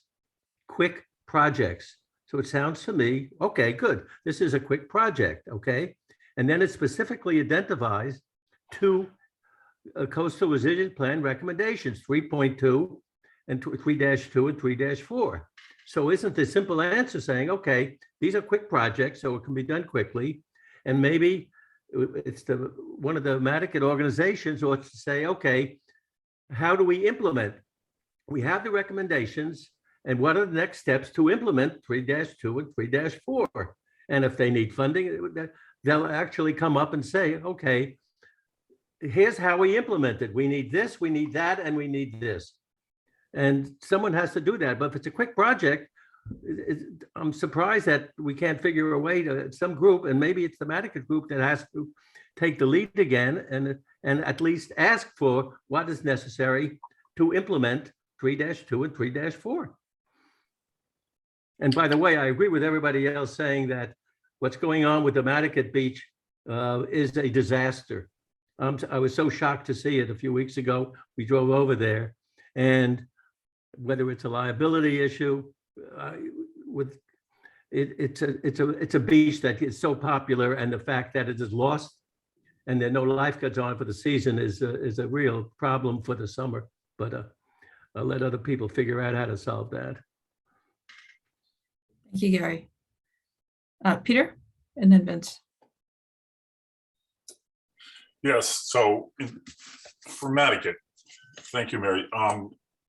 There was a thread on Facebook on the community page maybe a week ago with somebody in Mattakit complaining about how, the parking lot's smaller and there's no access down to the water. And I think the guy's name was John Acton. And he was, saying in this person's age, someone who worked for the town, this would never have happened. And the people that were on there were talking about how, well, in that person's age, the beach was much wider and it was easier to get down to the beach. And then I think someone else was on there, defending Sheila and saying, well, the guy was saying, someone has to answer to the town. And this guy got on there and said, well, Sheila Lucy, our harbor master, answers to the town. She answers to the select board. She's doing what she's doing based on advice from the select board. And the beach it's 10, 12 feet down to the bottom. And when the tide comes up in one of our moon tides or whatever, there's not much beach there at all. So they're concerned about the lifeguard stand washing away. So you can say it's a disaster, but it's not like the town's falling down on its job and not doing its job. It's the ocean that's coming up, and yes, people are finding their way down onto the beach. They're going to find their way into all kinds. They're probably going to walk through people's yards and actually cause a disaster, or maybe there's some liability thing waiting to happen there. But it's not like it's being ignored. If Sheila could put the stand down there and feel like it was safe, and put a ramp that was at an angle that people could safely go up and down, then she would. You know, I understand, and I don't live out there, but I'm out there a fair amount, guiding my tours out there onto Smith's Point, that it's an issue. I know the parking lot shrunk, but I don't see it that it's a disaster that was caused by somebody not doing their job. Anyway, that's enough. Thank you, Peter. Vince? Thank you, Mary. I kind of want to build on some of the things that Gary and Peter and everyone was saying. Peter has it. This area is still an erosion zone. It's an active erosion zone. One of the reasons you can't put a stairs there is because it's not finished eroding. So as an example, as kind of a demonstration for this, I've got two. I apologize, I still have a terrible cough. So there were pipes and cables and various things that were once under the car park that got exposed. Various people, DPW mostly, have gone out, trimmed them back at the request of people from the local area. Then the area continues to erode, so people have to go out and trim off another few feet of cabling and pipes and such that ends up sticking out of the bank. I think this was done recently again. I'm sorry. So we know that that's quite a good active demonstration of erosion. I know that I presented this information to the committee here before. Bruce requested several times that we put in a monitoring station in Madikit, and we did. And we have a monitoring station in place. Ironically, it was put right next to the Chicago Street car park, next to the neighbor's property on town property on top of the dune. So we actually have information from the stakes that were put in the ground there about the erosion rate. The car park went way before the dune next to it started to go. But we have this information in two different ways. So we did what Bruce asked several months ago and put an erosion monitoring station in there. So we now know the erosion rate, but it's still going. It's not stopped. And like Peter said, he's 100% right on this. Moontide comes up, lifeguard stations, stairs, bluff, any facilities you put in that area will get washed away and pushed further inland. So where's the sense in trying to do anything until we have a much more large scale reason, a much more large scale ability to do something. So then back to the design thinking workshop information and the information that's presented in here. I was thinking back to try and remember what happened at the design thinking workshop and some of the outcomes. One of the things that made it into the Just Do It section, 3.2 and 3.3, as Gary pointed out, they're very large and very, very expensive projects. And the idea wasn't to do the whole project in one go and get it all done. Do the project in sections, break it up into a much more manageable part. And instead of doing a multi-million-dollar project, do a few other smaller $10,000, $100,000 type projects to get much more localized stability, and then use that as kind of the foothold and build on that and increase resilience and stability of that area over time. So that was one of the ideas behind the Just Do It. Don't do the whole big project, do a part of the big project and build. Thank you, Mary. Thank you, Vince. Sarah? Thank you, Mary. I was thinking, because one of the things we've talked about as a potential role for CRAC is further education and outreach and that kind of thing, if when possible. And one suggestion maybe to Vince and his team would be to do some educational signage in an area like this. Not to add more work to Vince, but there are, these kind of, as we've talked about erosional hotspots before, as an erosion hotspot in a highly publicized area, we've all been seeing this, and especially as the weather got nice and people wanted to go to the beach, it's obviously become more of a hot topic. But as people come back every week, people that have been renting homes in that area for, sometimes decades, will come back to the area and go, oh my gosh, where's the beach? Like, maybe they didn't hear the story from a month ago. And so having some kind of educational signage that explains that, I don't know if Sheila's department has a plan for that, but I know they're so busy with all the beaches. Maybe it's like Vince and your team to do some kind of educational signage that can be put up there to explain the erosion, because I think this is going to happen in other areas, right? Maybe not that exact thing, but something where we're starting to see the direct impacts of sea level rise, and it's not Sheila's fault, and it's not the current homeowner's fault, and it's not the DPW's fault. It's not because someone worked here years ago that's not here anymore and they would have done it better. It's not any one individual person. That is what we always see on social media for Nantucket. It's the fact that there is sea level rise happening, and it's, obviously there's a response needed, but I think we can start to do that educational piece, right? Like, I don't know what the language would say, but I was just thinking of, this is a way to start to engage the community with like what those pieces are. When there's, we see it more often when there's like a house falling in, and so these areas that people really care about, that are being impacted, kind of maybe talking about erosion or something. And it can even be a smaller sign that has limited information and points to somewhere else to get more information, but just a thought. Thank you, Sarah. All right, any further comments, again, generally on the idea of a follow-up to the design thinking workshop, or any of the specifics that we've talked about?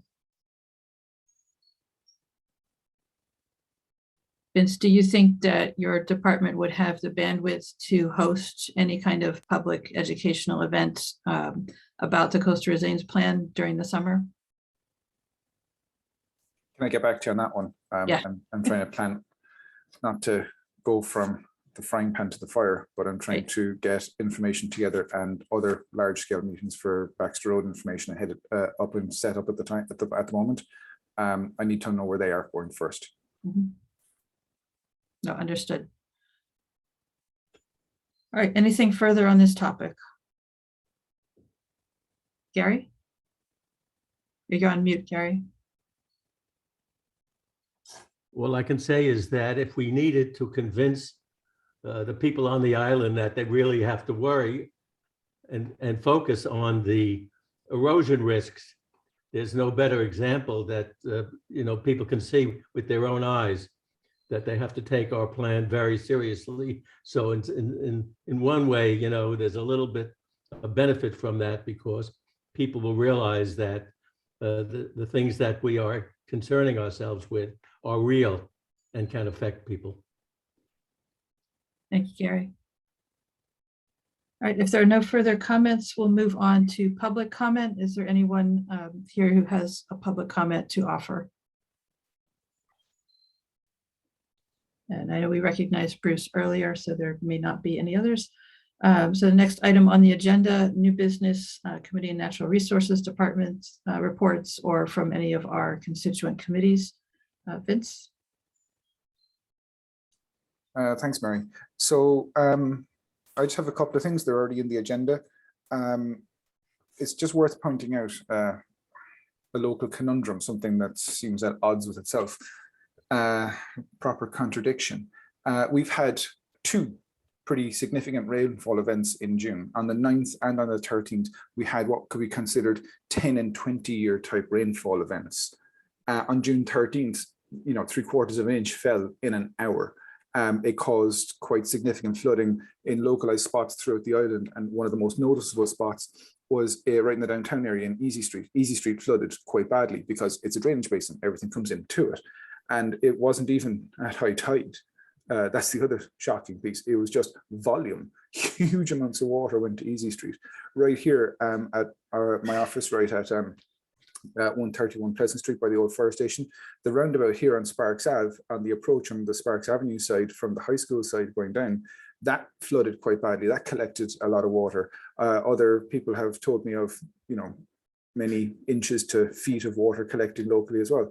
And then this is directly at odds with the next part of the update.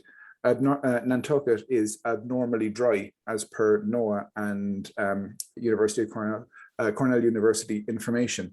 I have some links. I can show some drought maps if that's okay, Mary. Sure, go ahead. Briefly. So have a couple ready to go here. I'm just going to go with one of the easiest maps to show on screen. Mary also sent me a nice one from WBU or yesterday. I can share 3 different links with committee members, but this demonstrates the point quite accurately. Everyone see this? I know it's a website. Nantucket is just before the moderate drought stage. We are abnormally dry, particularly in months where we've had abnormal rainfall events. So inherent contradiction there. The problem is that we're not getting rain the right way, if that makes any sense. We're getting massive downfall events, not the kind of occasional rainfall events in greater numbers. We're having dry periods and then soakings. What you need is a small amount of rain to filter down pretty continually, and that would be somewhat more normal for Nantucket for this time of year, not the rainfall pattern we're currently in. So we're now at risk of being moderately dry in the near future. Another piece of evidence for climate change and something that we're going to have to deal with. Prepare for a hosepipe ban, and please, let's see about getting a climate action plan off the ground. Yes, definitely looking forward to the climate action plan. And Vince, does this committee have a role in the climate action plan? I'm going to try and make that happen.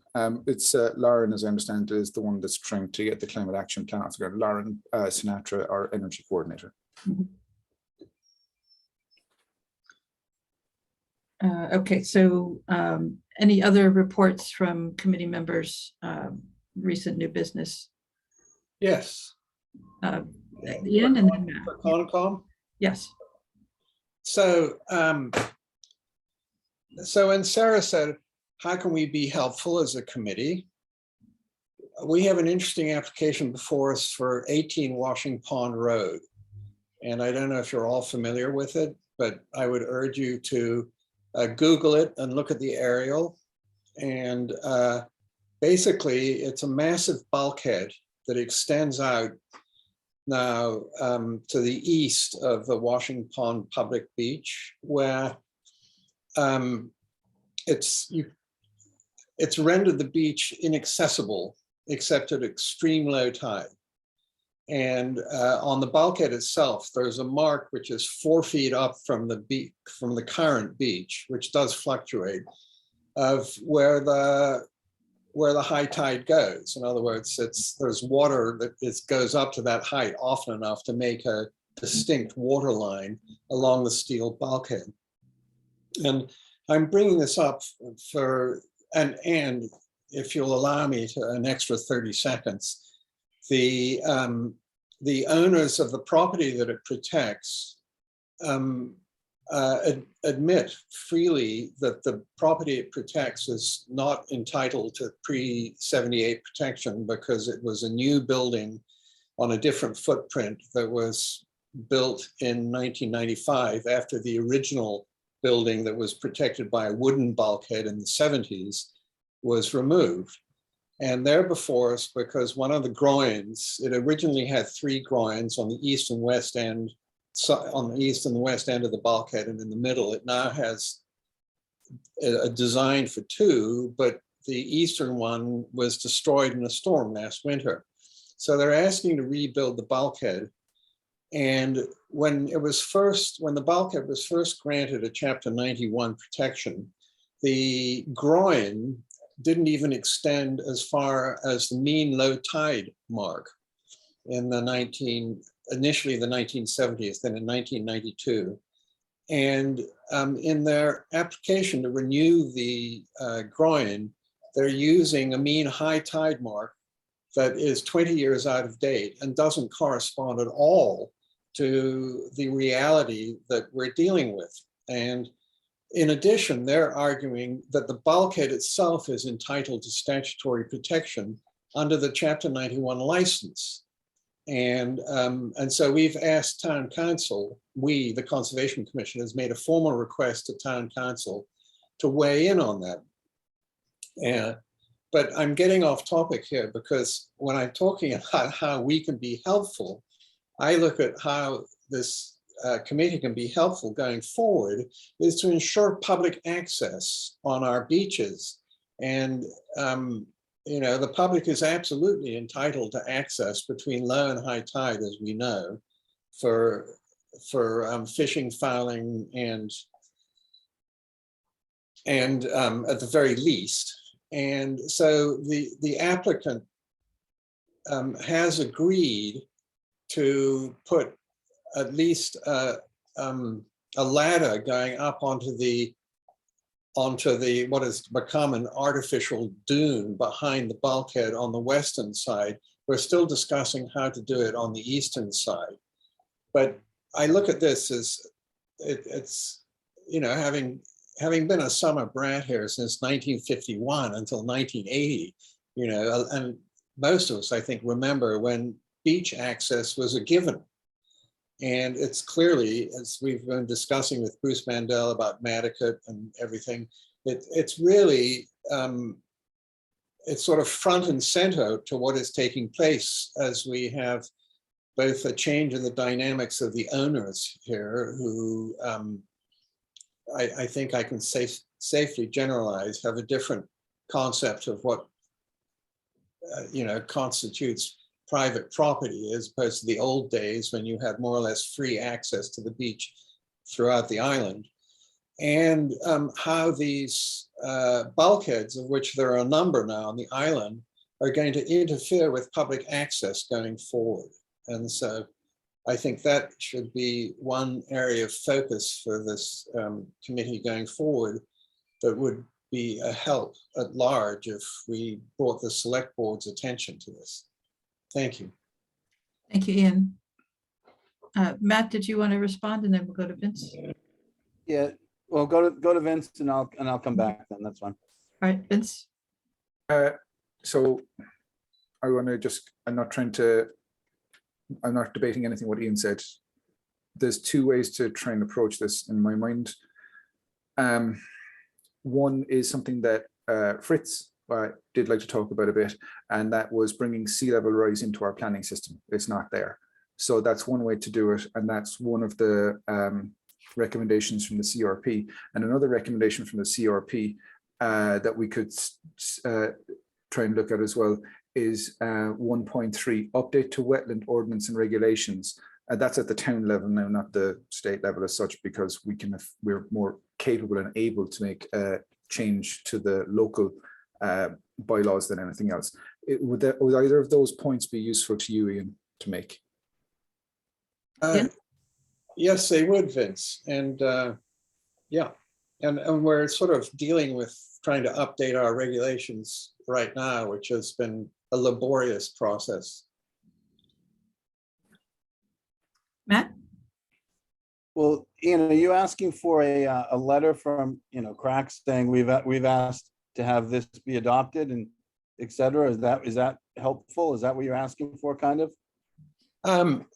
Well, Matt, I was thinking more or going forward in the future as we talk about the implications of sea level rise and public access. But I think, yeah, I think, you know, a letter from this committee urging that public access be taken into account would be a help. I do, yeah. Yeah, so a letter asking that, and maybe we can have that for, you know, have a draft and have that for the next meeting, you know, and remind the Concom that you know, we're asking to use, you know, mean low high tide, you know, the numbers that we're asking to use. Maybe that would be helpful.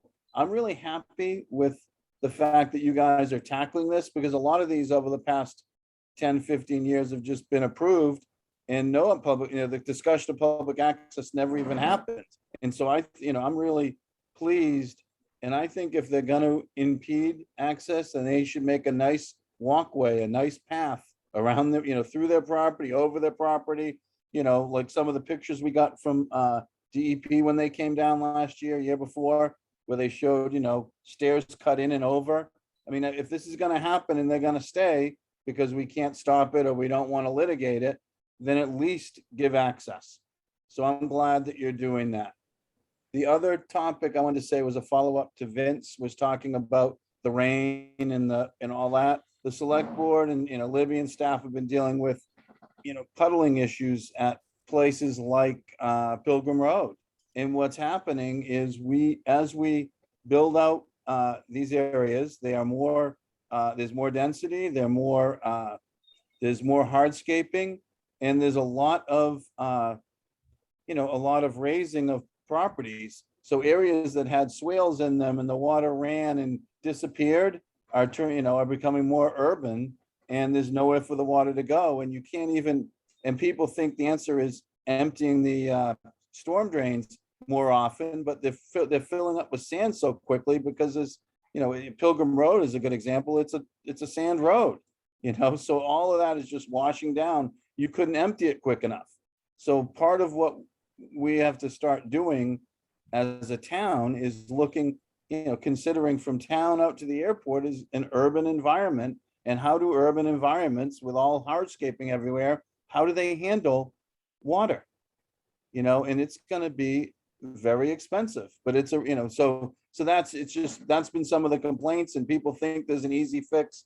And unfortunately, there really isn't. We've sort of done it to ourselves, but here we are. You and I, Ian and I grew up when downtown, everywhere downtown had side yard, had gardens and yards, and now they're all turned into parking yards. It's all bricked and cars are there. Even at the historical association, they've turned their garden into a parking space. So all of that is impacting, sort of water runoff. It's impacting all of those things. And so it's interesting, things like, sort of people don't want to talk about parking rules and regulations and paid parking or timed parking or anything. Well, the fact that we've ignored that has led to these other issues. The fact that we haven't put something in place 20 years ago has led to the fact that we're losing all our yards. And those yards were sucking up a lot of water. And so we really, and that's not a topic for today or future, but maybe in the future, when we start talking about those issues, it's all combined. So thank you. Thank you, Matt.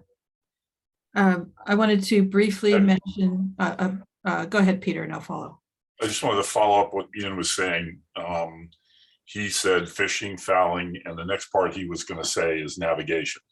And that's the public trust doctrine of 1691 in Massachusetts, which says that coastal property owners own to the mean low water mark. And, I'm sure Matt will be able to correct me because he knows the island history a lot better than I do, but I know that, if I own property on the beach, on the shore, and I don't want you on my beach, I'm allowed to put a fence right down to the water.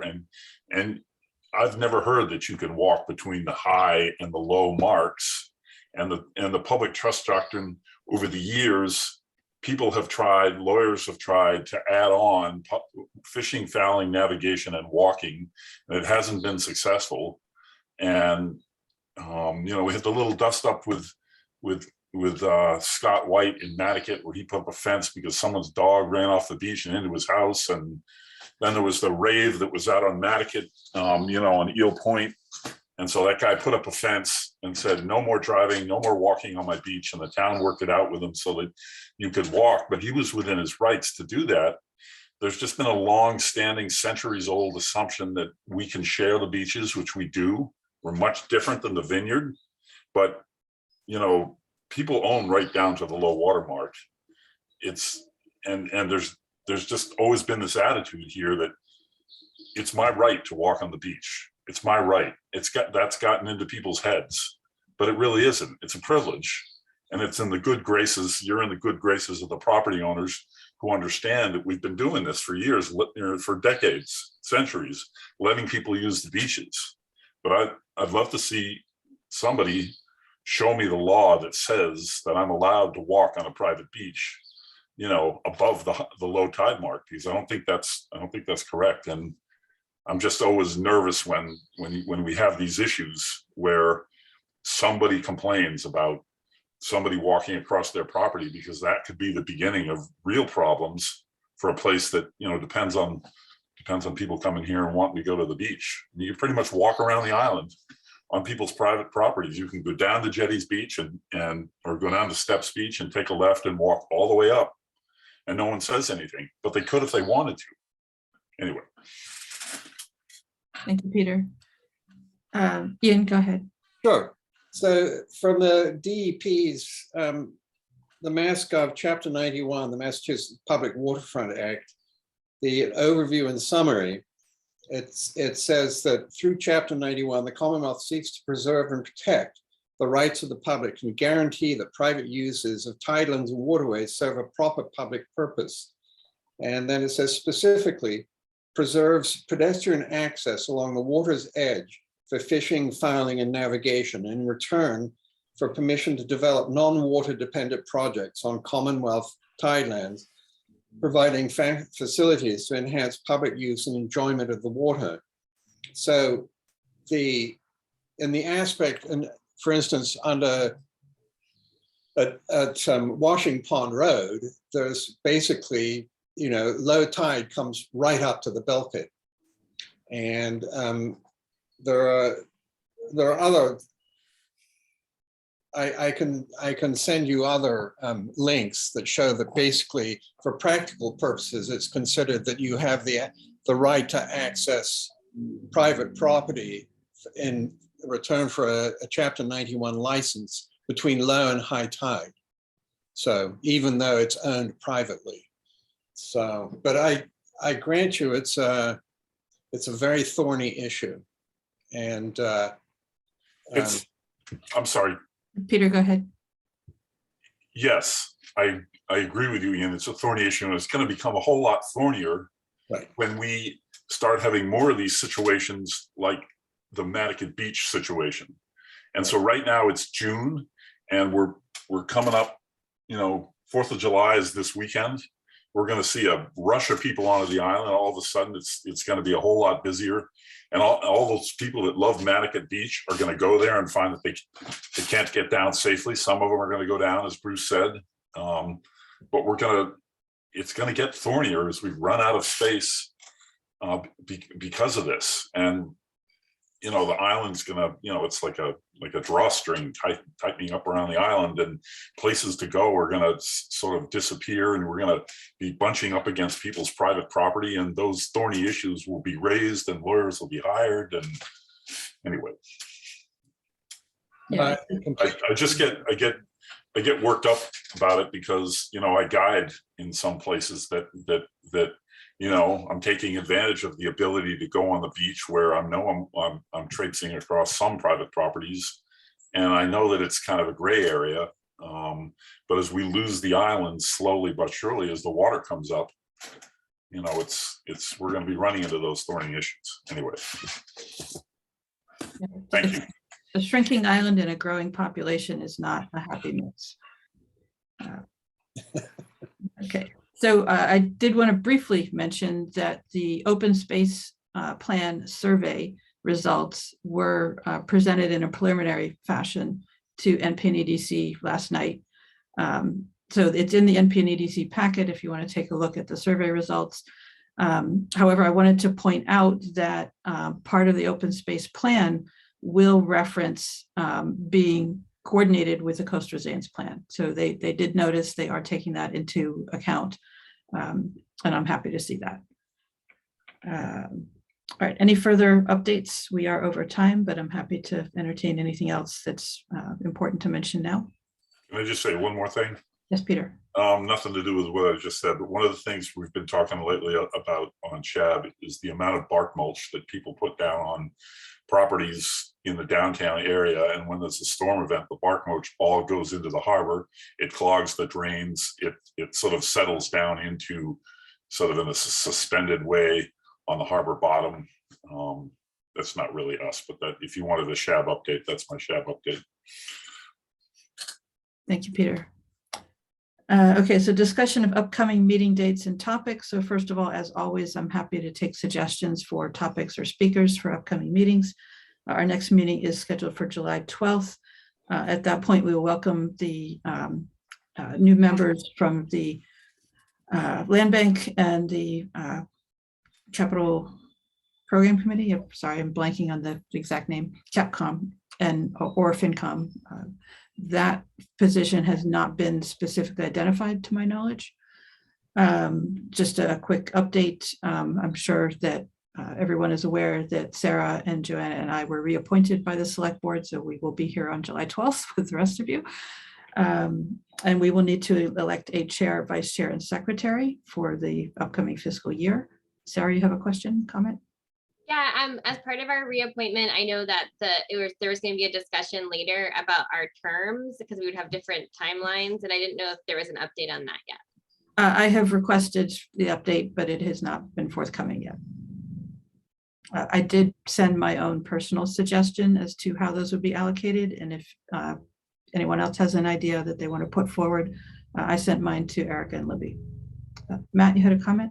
Yeah, the select board left it up to Erica to reach out and make the decision. So. Okay, I want people to take a look at the calendar for upcoming meetings. So July 12th and then the 26th would be a scheduled meeting. And August has 5 Tuesdays. So again, I know people sometimes take vacations in August. So we would normally meet the 9th and 23rd. But with 5 Tuesdays in the month, we might have a little flexibility. If people know that they have a scheduled vacation, want to let Vince know, we might jiggle the calendar for August. So something to take a look at, keep in mind, let Vince know about any availability issues, and we will come back in July and pick our August meeting dates. So with that, I will take a motion to adjourn. Moved. Thank you, Sarah. Do we have a second? Second. Thank you, Jen. All those in favor, Carrie, Aye. Sarah, Aye. Peter, Matt, Aye. Ian, Aye. Jen, Aye. and Mary, aye. Thank you all. We'll see you on July 12th. Thanks, everyone. I just want to acknowledge that Carolina stayed for the entire meeting and say thank you for staying for the entire meeting. Thank you for joining us. Thank you.